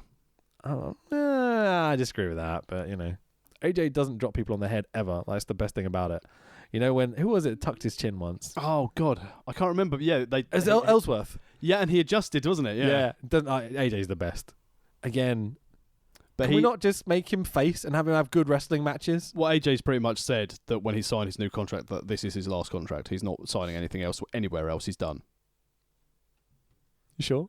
Yeah. Doesn't want to wrestle once a week, you know? down on the other place. I think with a 5-year deal, he doesn't need to. And can you imagine how long he's been wrestling for? How much his body must be shot? Sure, but with the relationship with the Bucks and BC and everything else, I think he'll just take the money. I don't know. We'll see. But in fairness, again, showing some WWE Network trash that I watched, the ride along, which they just did with Gallows, Anderson, and AJ, when he's just sat in the back and Gallows and Anderson just taking the piss for the whole episode. It's hilarious, and they just. Every time AJ talks, they go. Awesome. So at this point, if I wasn't watching this for the pod, I would have just skipped to the end. These WWE pay-per-views are just way too long, right? There's still 2 hours left and 3 matches. As a man who's experienced a long show recently, I can tell you, I only have the energy for 2-hour shows these days. Hey, AEW, thanks for giving me decent.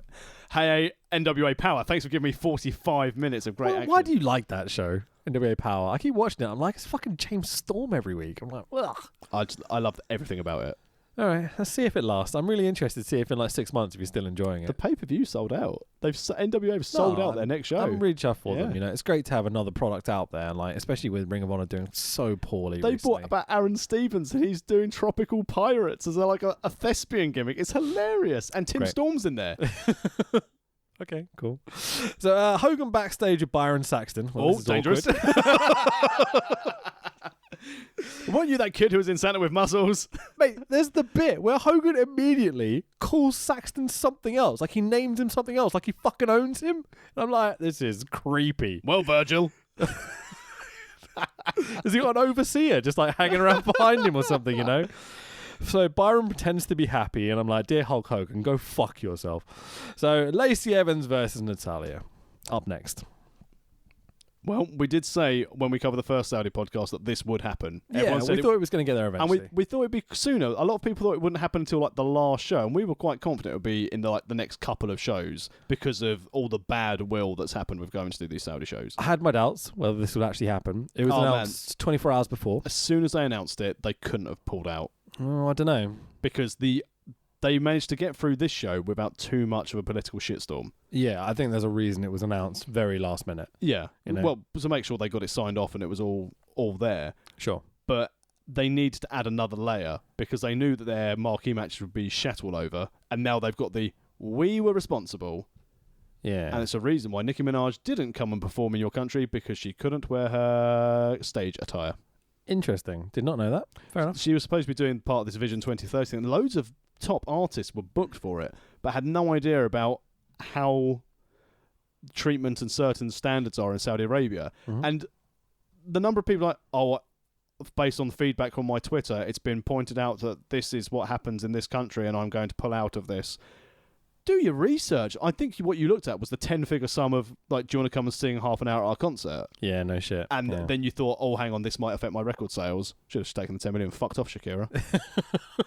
Shakira. Get Gerald Piqué out there and just fuck off. Fuck, okay. So, Killer Pyro and Nice Pop for Natty. There was literally a heart pyro. I was like, okay, that was actually quite cool. That's the one time for the pyro. I'm like, that was awesome. Did you see what happened as she was walking down the ramp? Of course. Some dickless fuckhole, excuse for a human being, throws a water bottle out. Fucking hell, Tyson Kidd. I don't know why that made me laugh so much. That's not even funny. That's just ridiculous. I think it's the surrealness of the comment that got me. So Natty in full black bodysuit with a pink heart t-shirt on. Lacey is basically in the same thing but with a red WWE merchandise bollocks. My name's on my t-shirt, In a Raw versus Stampede Wrestling match. Sure. If you like good t-shirts, not bad ones, go and get our our CM Punk rip-off shirt on Amazon.co.uk. Just search World of Wrestling Podcast. It's cheap. It's only 15 quid. Which is certainly a lot cheaper than some of this WWE tat. Yeah, cheaper than any of the Buck stuff, you know what I mean? Yeah, and you have to pay import from Hot Topic. Fucking A. Yeah, support the pod, help us out. We really appreciate it. Even if you don't wear it, just buy one, give it to someone, who gives a fuck. So, what a great Christmas gift for a wrestling fan. There we go, yeah, sure. So headlines from news outlets across the world. Massive pyros are saying it gets a little excessive when Natty's in the ring bawling her eyes out and there's just tons of pyro going on, but you can see the emotion pouring through. It's a real thing that you're saying here, Yeah, I think this was takeaway wrestling. This was important for the development of their country. Now, whether or not it's again the country doing good PR to try and cover over some cracks that have appeared. From what I understand is the current person who is in charge. I believe it's a royal prince, is what it's referred to as. Crown Prince. Crown Has Prince. it been? I won't say it in case I get it wrong. That's fine. But he Apparently is he's quite liberal. Well, that's the thing. He's the one who's bringing all these shows over. Yeah. But he's also the one who orchestrated the journalist situation. Well, yeah, apparently so. Like, wow, fucked up, isn't it? But It'd be interesting to see what happens in 20, 30 years' time. I know think what I mean? genuinely by 2030, because they realise, I wonder, as stupid as this may sound, I wonder if the oil is drying up.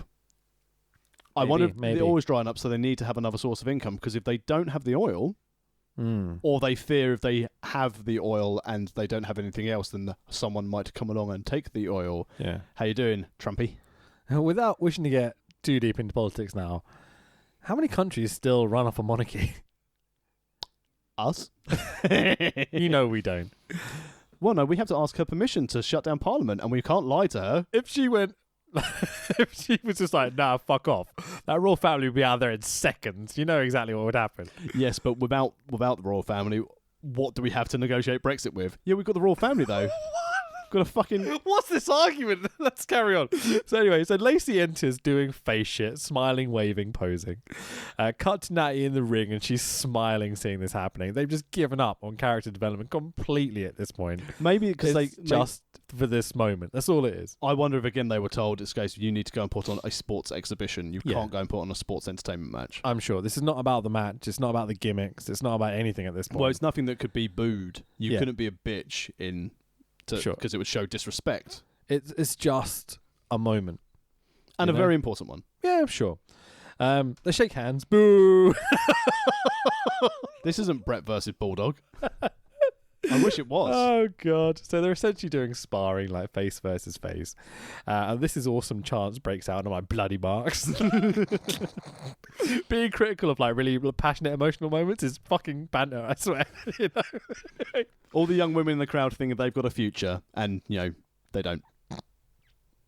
So Natty talks way too much, seemingly calling the whole match. They've obviously worked this out last minute because it's only been announced 24 hours ago. Yes, but they have wrestled each other 27 times the last 3 weeks. Yeah, they've had some really good matches, to be fair. People have not been nice about it. The one they had on, was it Raw or SmackDown? I don't know, where she went through the table at the end and stuff off the stage. I really enjoyed that match. It was like a real hard blood feud brawl, you know? Lacey Evans is going to be a huge star. She's going to be on the level of Charlotte Flair and Becky Lynch.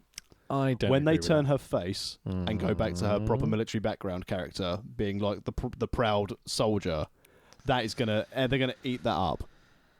She's gonna go and slam Yokozuna. Well, if you're gonna compare it to Lex, I'll agree with that. Sure.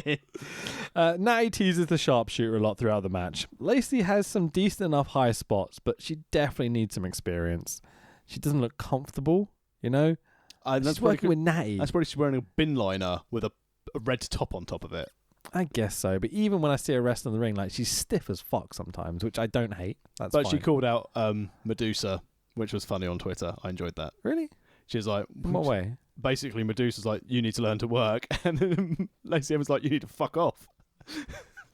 Jesus, okay. I mean, I don't know how I feel about that, but Medusa's legit, you know? Yeah, but then so she was insulting Lacey Evans' background as like a military person, and she was like, I've been in real combat. So's your husband? We're the real heroes? You're just a slag. Fair enough. But and then I thought, oh, maybe she's got confused with Sonny. Did you see they've signed Scarlett Bordeaux? Just let her be Scarlett Bordeaux. Did you see Scarlett Bordeaux's outfit for a reveal thing? Not the grey t-shirt, but the thing she was wearing. No. Do you remember when Sonny came back with the LOD? And she had the fiery boob holder thing. Same thing. And I'm just like, that's the coolest reference ever. Oh, wow. Like, that's just badass. I mean, Scarlett Bordeaux gets wrestling, you know? She's still just gorgeous, pretty face, whatever. She seems to get it. Scarlett Bordeaux means that I don't need Blue Chew. So, or WrestleMania 2000. The fact we've got here after this moment is just so good to me. Anyway, so the match is fine. They embraced post-match, obviously emotional. I hate it when they hug at the end of a match. Cue a shitload more pyro. They both hug a woman at ringside, and I'm like, well, she'll be stoned in the morning. I feel that she was a member of the royal family. I assume that's what was happening, yeah. So Cole, Boo, and Graves get emotional at ringside. blah, blah, blah.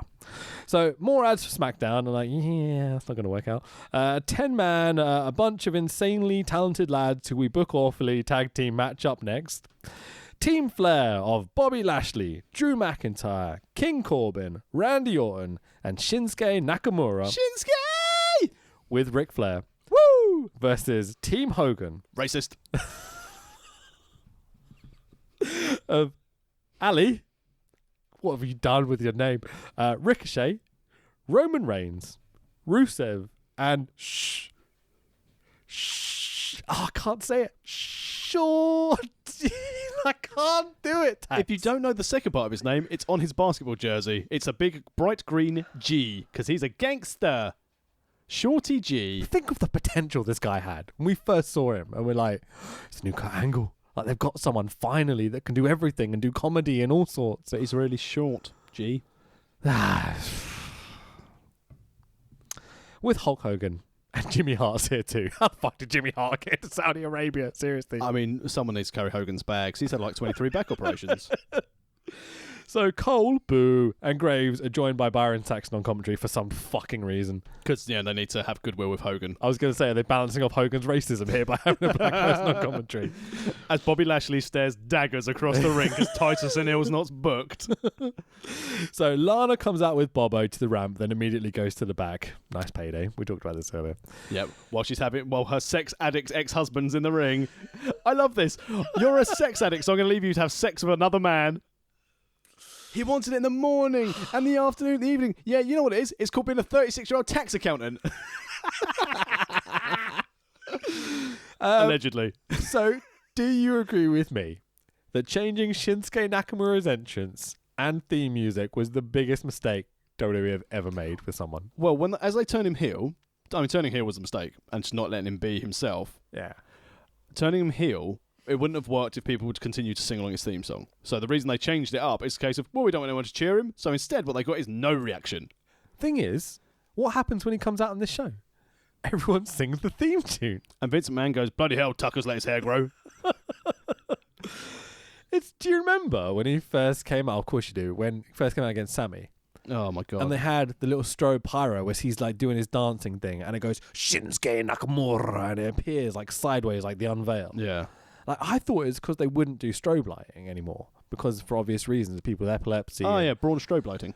Yeah, but then, like, you look at The Fiend, that's all they do for him. So they're definitely still going to do it. No, it's genuinely, my thought is that they wanted just to take away any pomp to get him cheered. But I'm talking before the heel turn. They changed his entrance for some fucking reason. They changed to, like, some red light box without the strobes and stuff. Well, they were like, in a year's time, we're going to have a character who's going to need to wrestle under this red light. So let's just test this guy under the entrance because he's never going to get over. He can't speak English. Fucking hell. But, like, the reactions he used to get, they had an amazing potential. They had an international superstar. Yeah, and they completely fucking ruined it. Well, you say but look at the other people in the match as well. This is the thing, though. Like, Bobby Lashley, he has a look to be that bad guy main eventer. Coming out of that TNA run. Yeah. Yeah, he was ready to go. You look at Rusev, who got over, and they hated that, so they culled that. Rusev with the tank, remember that? Yeah, oh my God, riding the cannon as he came out.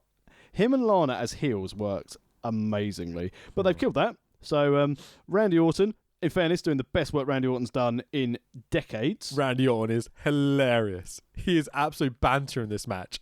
He does one punch, a kick, and then a couple of spots at the end, and that is it. Like, he gets tagged in, and it's literally one kick, do a pose, tag out. And I'm like, I love you, Randy Orton. You give no fucks. But finish off the heel team. Then you've got Drew McIntyre, who they could have pushed, ruined. Sure. And Basil Corbs, who is going to probably be a champion by the end of the year or next year. Yeah. Starting to get over. Yeah, and in fairness, he's a proper heel who doesn't give a shit. Have you seen what he's been doing on Twitter recently? No. People have got negative comments about him. He just basically zooms on their terrible Twitter profile. If they're ugly, and just posts it. No comment, just ugly people. Just a picture of their tweets. That's funny. That's really funny. And then, on the face team, so you've got Roman Reigns, who Meltzer still thinks fake's having cancer. So fuck you, Dave Meltzer. Really? Has he said that? Yeah. Are you sure? He says it's very convenient. Okay. Rusev, we've spoken about. Ali, who's lost his name, and Shorty G, who's lost all credibility. So this is going to be a great match. Terrible, isn't it? And they're accompanied by a racist hot dog walrus that ended the feud with Hulk Hogan. That's funny. That ended freedom of the press and made a fortune doing it as he walked to the ring. Didn't even bring the feather boa. Did bring Jimmy Hart, though. Shows how his priorities are, you know. I mean, Jimmy Hart fits in his carry-on a bit better than the boa these days. So Rusev's Hogan gear was pretty cool. At least he made an effort. Yeah, exactly. I mean, and Ali was there, and Ricochet, I said, was dressed as a superhero. Yeah. And again, someone came back to him going, why are they like holding you back and they're just making you dress up as a superhero? And Ricochet was like, I get to be a superhero to thousands and millions of young children around the world if I can be a superhero. Sure. And get paid a lot of money to do it. I don't care. It's like, yeah, but you do look a bit of a wang. Oh, I don't know. I thought there was a reference to the Captain Marvel character, which is a female character, which I thought was quite smart. Okay. I don't know whether that was a deliberate thing or not, because he's just wearing... The outfit he's wearing is almost identical to Captain Marvel stuff. Well, then he's a chick with a dick. But in Saudi Arabia. It's kind of a statement, you know? Considering Balor is not allowed out here anymore. And there's another reason as to why the plane didn't leave, because people are playing too busy with local politics. The bastards. And that's why we're never allowed to go and visit, because we release this podcast every time they do a show. Yeah, it's good fun. So there's a moment when... Won't be then they chop your head off. Nah, that'd be fine. I'll come and collect you in my goodie bag. So Roman comes out, and the ring announcer's announcing him, as Cole is doing the same thing. The big dog! And Cole's like, Greg Hamilton, you're fired on commentary because he spoke over. And I'm like, he's the ring announcer. That's his fucking job, Cole. Shut the fuck up. Boo. Anyway. So Hulk Hogan wanks off his fist. And I'm like, yep, let's go home. I'm done. That was the best moment of the night. That was amazing. Wouldn't have done that. It'd have been Bobby Lashley. He's literally smiling, laughing, going, hey! I'm like, I need to clip this. This is going on my Insta. Look at this payday, brother. So, Hogan's trying to work himself into a main event with Roman Reigns. It's like, don't worry, you bring Rollins, I'll bring Beefcake. we'll main event Mania together, brother. Cool. Shinsuke and Gable start the match, or whatever his name is now. We get glimpses of what potentially could be throughout the match, I guess. I don't know. Basically, this whole match is, we look like we're about to get started, then heel comes in, cut off, and then we make a face tag. Yeah. Because then one's putting in any work. Because then you go straight really into Corbin and Ali after that. Yeah. And it's just, it gets ridiculous. You have the great hit the faction tease. So you have Lashley coming with Rusev and it's like, yeah, I'm going to fight you. Oh, I'm going to tag out. Oh, Dusty heel. Well done. That's simple. Yeah. Because then it makes you want to see them fight later in the match. When that happens as well, there's a moment where Cole, obviously doesn't know the rules of wrestling because Bobo's in the corner holding the ropes. The ref is pulling Rusev away from him and Cole goes, what's the referee doing? Why is he pulling him away? I'm like, he's holding the ropes, you dumb cunt. Do you not know wrestling? But remember, this isn't wrestling, this is personal. Mate, Bobby Lashley is boffing his wife. How long has he been commentating WWE now? Since the mid-90s? He's a war correspondent, so he knows all the local digs. He doesn't know the fucking rules. Like, what's going on? I mean, I don't know any of the holds, and I still do commentary. You know all the moves. So Ricochet takes all the punishment. Hot tag to Reigns. If you want to jump in here, feel free to, because I barely watched this match, I'm totally honest. Well, to be fair, that's the problem. The notes, as you said, it's not much in. We get all the usual boring, non-working tag spots. You get the typical high spots where Ricochet's going to go flying over the top rope, and then Roman Reigns embraces inner Undertaker, because, you know, Tyson Fury can set up like the Undertaker, so Roman Reigns can catapult himself over the top rope. Roman Reigns does a leg drop to Corbin, and it's not the finish, like, my childhood. You know, Hogan's at ringside. Only because Hogan was like, don't finish him with a leg drop, brother. Fucking A. That's protected. Speaking of which, Hogan, how's your hip? Should have, surely. That's the point. Hogan's there. Yeah, I'm disappointed that no one really tried to lock in the figure four in great detail. Yeah, sure. There should have been some sort of like Hogan Flair. Why were Hogan and Flair even here? Payday. I mean, Marquee. I mean, Payday. But they didn't even try to work them into the match. They don't interfere in anything. Like, that's because Flair's obviously working heel. He doesn't even shake hands with the fans at ringside and stuff. Well, that's Flair. He probably thought they'd steal his watch. That's Hogan, I think you mean. Like, brother. But no, woo, fucking hell. Okay, cool. It's all good banter at the Crown Jewels. It breaks the... That should have been it, yeah. We should have pressed that? Oh, fucking. So, breaks down to Bobo and Rusev. Nice heat, to be fair. At least if we're going to call him Bobo, can we call him Ruru then? Okay, breaks down Bobo to and Ruru. I like this, yeah. Superman punch reversed into an RKO. Should have been the finish. Great little spot. Hat tip to Ricochet when he took the RKO on Raw. Did you see that? Right, he took it and basically Ricochet went in spike first in the RKO. Head bump style. Yeah. Love it. So all the smaller lads do spots to Orton. Especially Shorty G. Spear by Reigns to Orton. Orton doesn't give a fuck. 1, 2, 3, takes the pinfall. Team Racist Hot Dog Walrus wins. Yeah. Is that a Limp Bizkit album? Nice. So, Pirate WrestleMania promo, Survivor Series promo. Same one we saw earlier in the night. Pirate WrestleMania looks like it's going to be quite a laugh. I like Pirate WrestleMania. Yeah, I'm all about it. It's Tampa Bay, isn't it? Yeah. Because the Pirates is the team there, isn't it? Yeah. I wonder whether they just have Kairi Sane just in every match. She's not a pirate anymore, is she? She's a fucking hot goth girl. I hope she's still a pirate, a hot goth girl underneath it. Or like, she can be a pirate on the way to the ring, then she'll be hot goth girl afterwards. Yeah. Because we're talking about, female equality, and we're talking about our own stupid opinions of attractive women. Yeah, that's fine. Roman Reigns is looking good, isn't he? Let's say someone's attractive looking. Ricochet's a hot chap. Why have they covered his body up? Totally would. So WWE I can't even say WWE Universal Title, Falls Count Anywhere. This match will not be stopped at any time. Because social media would lose its fucking shit. And as soon as they said this, I thought, well, this match is definitely getting stopped. Oh, really? Okay. But then how would you book it? I mean... Oh, well, let's just say, so Seth Rollins, the champion, versus Bray Wyatt. Yeah, I would have booked it by not having these two wrestle each other at Hell in a Cell. I mean, yeah. That seemed the most logical booking. But, yeah, this is WWE's position here. So they've had their marquee matches. They've had their women's match. To actually make people tune in and watch these pay-per-views, you want to have a legit title change. Yeah, fine. But in fairness, this is not the first time. Don't want to spoil the finish, but we all know it. This is not the first time the Universal title's changed hands or been won in Saudi Arabia. What was the last one, do you know? When it was Brock and Roman Reigns, when they did the really shit cage spot where Romans fell out of the cage first because the title had been vacated. Oh, did they do one of those? Yeah. I don't remember. And then we probably reviewed it on the podcast. Like, that's how little fucks I give. So yeah, it was Strowman Lesnar, wasn't it? Because Strowman landed on the floor first and Lesnar landed on top of him and they said, oh, Lesnar's won the title. Oh, I kind of remember that. Didn't it actually happen the other way around or something? Where Strowman's feet actually hit the floor first, but they fucked it up. That's right, yeah. And they gave Lesnar the win. Oh, yeah. And Michael Cole's like, we've got a different camera angle. Nope, Lesnar definitely hit it first. Hang on, his feet hit first, Michael Cole. Boo. So Bray walks to the ring with a decapitated head in Saudi Arabia. I think you can make your own jokes at this point, right? I mean, this is why the plane didn't leave. No, that's why they would have left. Like, they're okay with this. The Crown Prince's like, is that Vince? Yes, it is. Oh, well done, Bray. So Bray goes after Rollins' neck immediately. Rollins swings wildly. Cole, boo, goes, it seems like Rollins is blinded.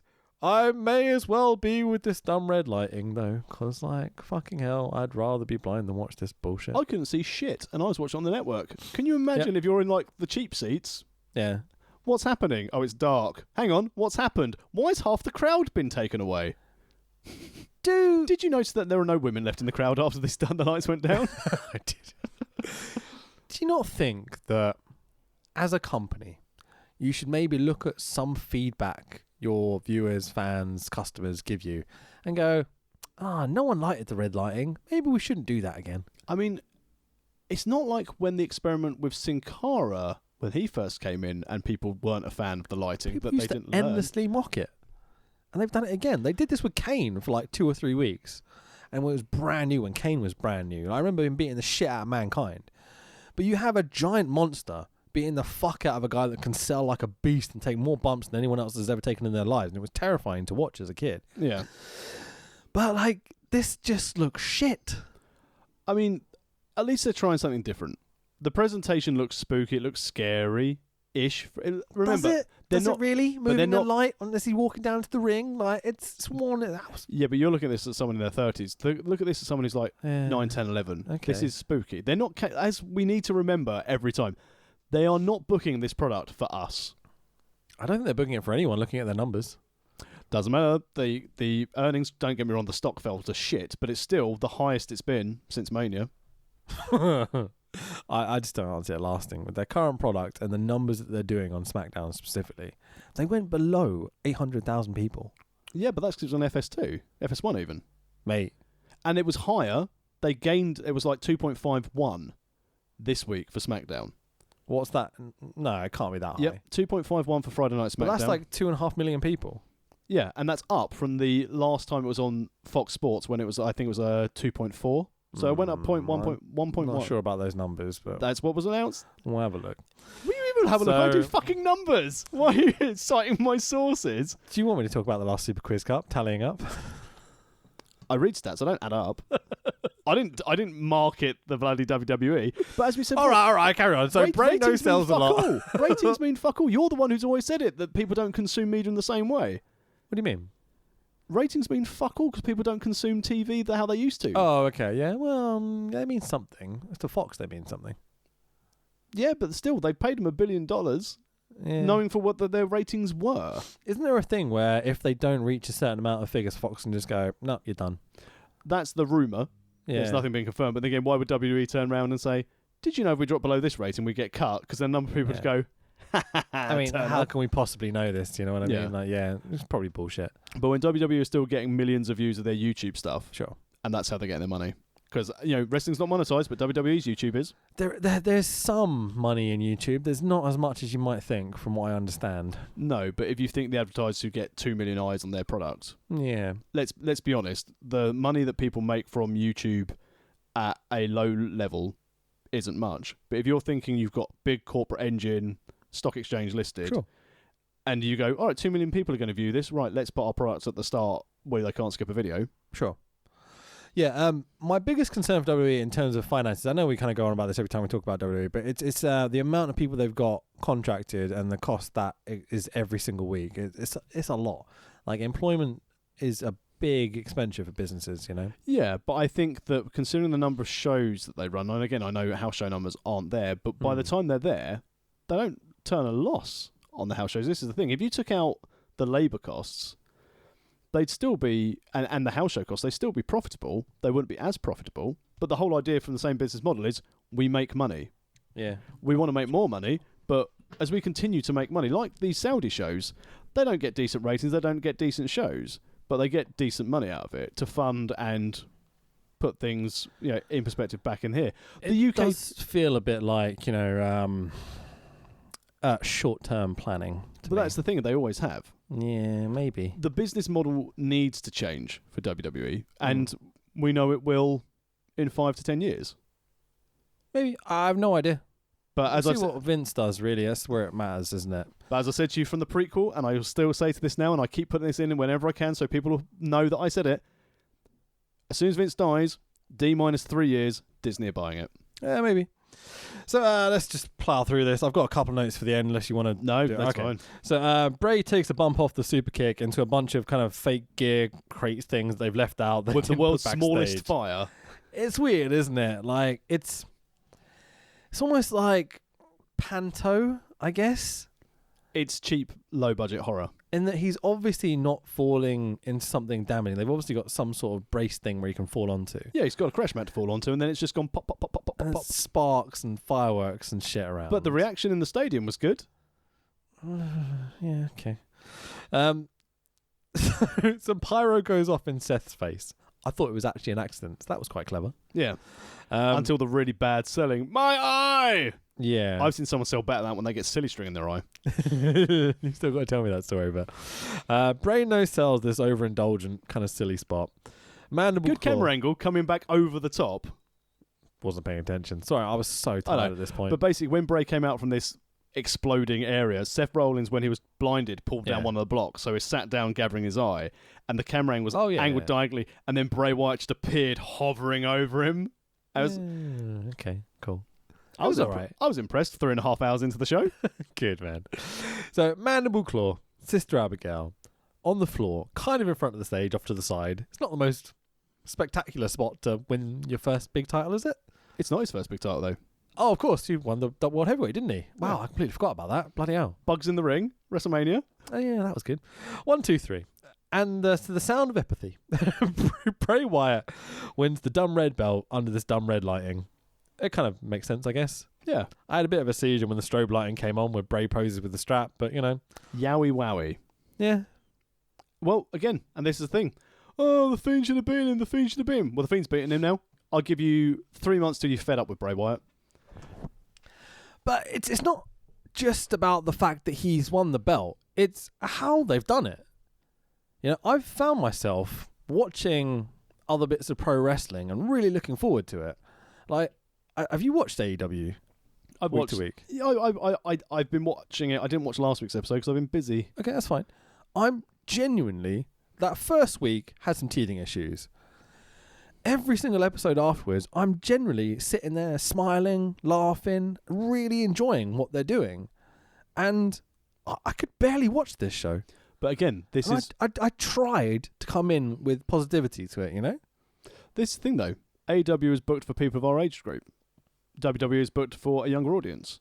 You wouldn't see AEW pulling this red light shit. You'd have decent wrestling with old school booking mentality. They've gone for Attitude Era booking with a safer style of working. Yeah. Because you've looked, as you said, like the Inner Circle. Jericho, the experienced heel. Hager is the bruiser. You've got the tag team and you've got the young upstart. Do you really think it's an age difference thing? Without a shadow of a doubt. I think if kids watched AEW, they would be like, oh, there's a dinosaur. That's cool. They wouldn't give a shit. Because AEW has got good wrestling, but everyone is the same. But when you were 14, wouldn't you swap to WCW because the cruiserweights were there? No, I was always a WWE guy. Okay. Because I would definitely. Yeah. When I was 14, I would swap back and forth. If it was like, you know, I'm trying to think of someone relatively boring that I wouldn't have enjoyed back in the day. So like, Alex Wright. No. I mean, WWE oriented wise. So like, I don't know. Savio Vega. Yeah, there's a Los Boricuas match on, and like, you know, it's not something I'm into at the time. But then you've got Eddie Guerrero and Rey Mysterio on the other channel. I'd 100% watch the wrestling that's interesting and that's been booked and the story's been good, you know? But you also have to remember that young kids don't know about wrestling. You started learning about a lot more wrestling than WWE at a younger age. I think you're doing them a disservice. I think I am. I don't think I am because it's not aimed. It's not aimed for us. WWE's never been aimed for us since Cena. We watch it because it's the norm for us. We will watch WrestleMania every year, even though it's going to be probably shit and 12 days long. But the thing is, back then there was nothing else. Yeah, there were two. But then if you didn't but know when about... WCW was gone and it was really shit, like, Yeah. let's face it, the very middle of the road, white vanilla giant dudes. But you know? even then, so if you were watching WCW, you were knowledgeable of both products. Not everyone knew about it. WWE was the main show. Did you Wait, ever... run that past me again, sorry? WWE in the UK was always the main show. Yeah, sure. So people weren't a lot of people weren't aware of WCW. I'm talking post WCW. I'll post WCW. Yeah, and that time period when there was literally nothing else. It was just WWE and that was it. Yeah, but even then it was booked for kids. I think it was more booked for kids then than it was before that. But it hasn't come back. Whereas the reason why Yeah. AEW is good, it's got logical booking, it's got long-term storytelling because the young people want everything now. Whereas AEW, you've got this MJF feud where everyone thinks he's going to turn at full gear, but he's not. I disagree with you on that. Yeah, and I think you're basically saying kids are dumb. No, I'm not saying they're dumb, but that's what they like. That's what they're exposed to. How many kids this age do you know? I'm just looking again at the quarterly reports of the toy figures that are sold. Okay, interesting. Yeah, cool. So, when AEW start releasing toys, yeah, and they are in all the UK shops and making big sales things, yeah. because like even when I was younger, you saw some WCW toys, but you always saw the Hasbro toys, and they always had pride of place. Okay. WCW was nowhere near the WWF figures in the toy shops that I was lucky enough to ever look at and never have any of the toys because my parents were hiding from paying the fucking TV license under a bed. Nice, cool. But yeah, I know we'll disagree on this, but WWE isn't booked for us.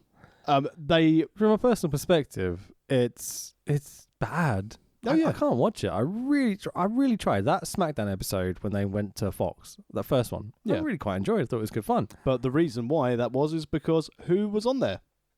People from the studio. Not necessarily. I think it was more to do with the way the Steen Shane stuff was done. The surprise of the boxes and stuff like that was interesting. I like silly celebrity moments. It was well done. But then these payoffs didn't really work out for me. No, but that's because they're booking week to week. They're not long-term storytelling. Yeah. And if you think back to the Attitude Era when we watched it, yeah, it's long-term storytelling. But we're willing to wait. But do you think like a 14-year-old now would have watched this show and been like, oh, that was perfect? No. But I also don't think that they'd watch AEW because they'd get bored. Really? That's really interesting to me. I can't see that at all. Only because the high spots and everything. Well, no, but this is the thing. I'm talking from a wrestling fan who likes storytelling. Yeah, cool. AEW are having long-term booking. Didn't you say kids don't like that? No, I like it. That's what I'm talking about me. Okay, cool. But young people who want everything in the now, Yeah. I want Bray Wyatt to win the belt. Oh, he didn't win the belt. I'm Right. fucked off. Oh, I want Seth Rollins to drop the belt. I didn't do it. I want this to happen. I want Ricochet to win the belt. I haven't got it. Oh, I'm fucked off. Whereas in AEW, they're a bit like, I'd be interested to see if Cody won the belt, but I don't think he's going to do it. Or who could potentially do it? And again, AEW is new and shiny, and everyone's so fucking fed up with WWE being shit. Right. I'm not defending WWE. It's crap, but it's not for us. Okay. I don't think it's for kids either at the moment. Yeah, but I think it's for people that are blindly loyal. You know? I'll always support WWE till it closes its doors, because that's what I've grown up with. But as I said, from a marketing standpoint, from a income standpoint, for where their revenue streams are, they're not interested in they are for TV ratings, because that's where they get their key demographics. But even on USA, where their ratings are shit, they're still the highest rated show on USA. Really? Yes. Interesting. Okay. And the same as they're on Fox Sports now, so they're never going to be the highest rated show because they've got proper sports. Yeah, yeah. But up until that point, again, even when SmackDown was on USA, it was neither number 1 or number 2 as their shows.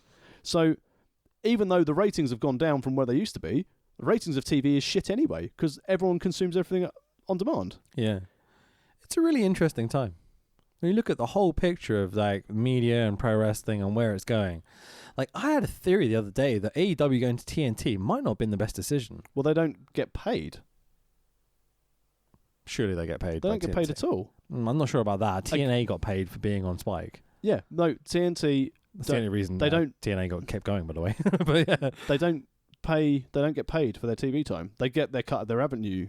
Where have you heard that? I'm interested. On various podcasts. Okay. On like, journalists, so they don't get paid for being on TNT. I'd not heard that at all. They get a decent cut of the marketing money and the advertising revenue. Okay. So there is an income coming through it at least. Oh yeah, there's an income, but TNT don't go, we want you on our TV network and we'll give you $1 million every quarter to put your show on. Yeah, because that's the deal that TNA had with Spike, essentially. Yeah. Like, I didn't know that because I talked to a couple of insiders at the time. Yeah. But like, yeah. And now they're on Access, TNA. TNA is quite good. I watched a bit on like YouTube the other day. Did you watch the Ken really Shamrock taking the dick flip? I watched a little bit of it. Yeah, I was so surprised they went for that. And in fairness, Impact, basically after they posted that video, they said, well, before anyone snitched on us, we'll at Jim Cornette in our own tweets. So well done. It's great times. So I guess I was thinking about maybe AEW should have gone down the route of streaming service. But then that would have been weekly pay-per-view like TNA did when it began. Yeah. Wednesday night pay-per-view.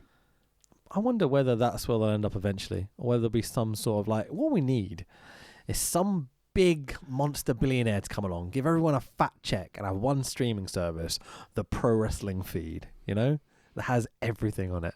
It will never happen. No. There's way too many people to please and stuff. But as you said on the subject of on-demand stuff, I don't know if you know the answer because I certainly don't. What are the figures for AEW on Fight that people have signed up for to watch it on Fight? No idea. All I hear is TNT figures. Yeah. No one ever talks about Fight. I bet it's decent, but not massive. No. And again, I know, like you sent me the message about the consumption of WWE in the UK. Yeah. It's dire at the moment. Is it really that bad? Yeah. Because I remember looking at bits, but I don't follow it week to week, so I can't really say, you know. But had ITV4 fucking put AEW on live, I think it'd be doing a lot better. They would be killing them. Yeah. Even the full show on delay would be nice. Yeah. But they edit bits out and stuff. You're like, what the fuck are you doing? It's ridiculous. It seems like a bad decision. But again, that's if you go to a network who doesn't have much money in the background or a little bit risky. Yeah. And I noticed they've put it on box office again for Full Gear this weekend. Are you going to watch it? Oh, I'll watch it. Yeah, I probably won't pay for it though.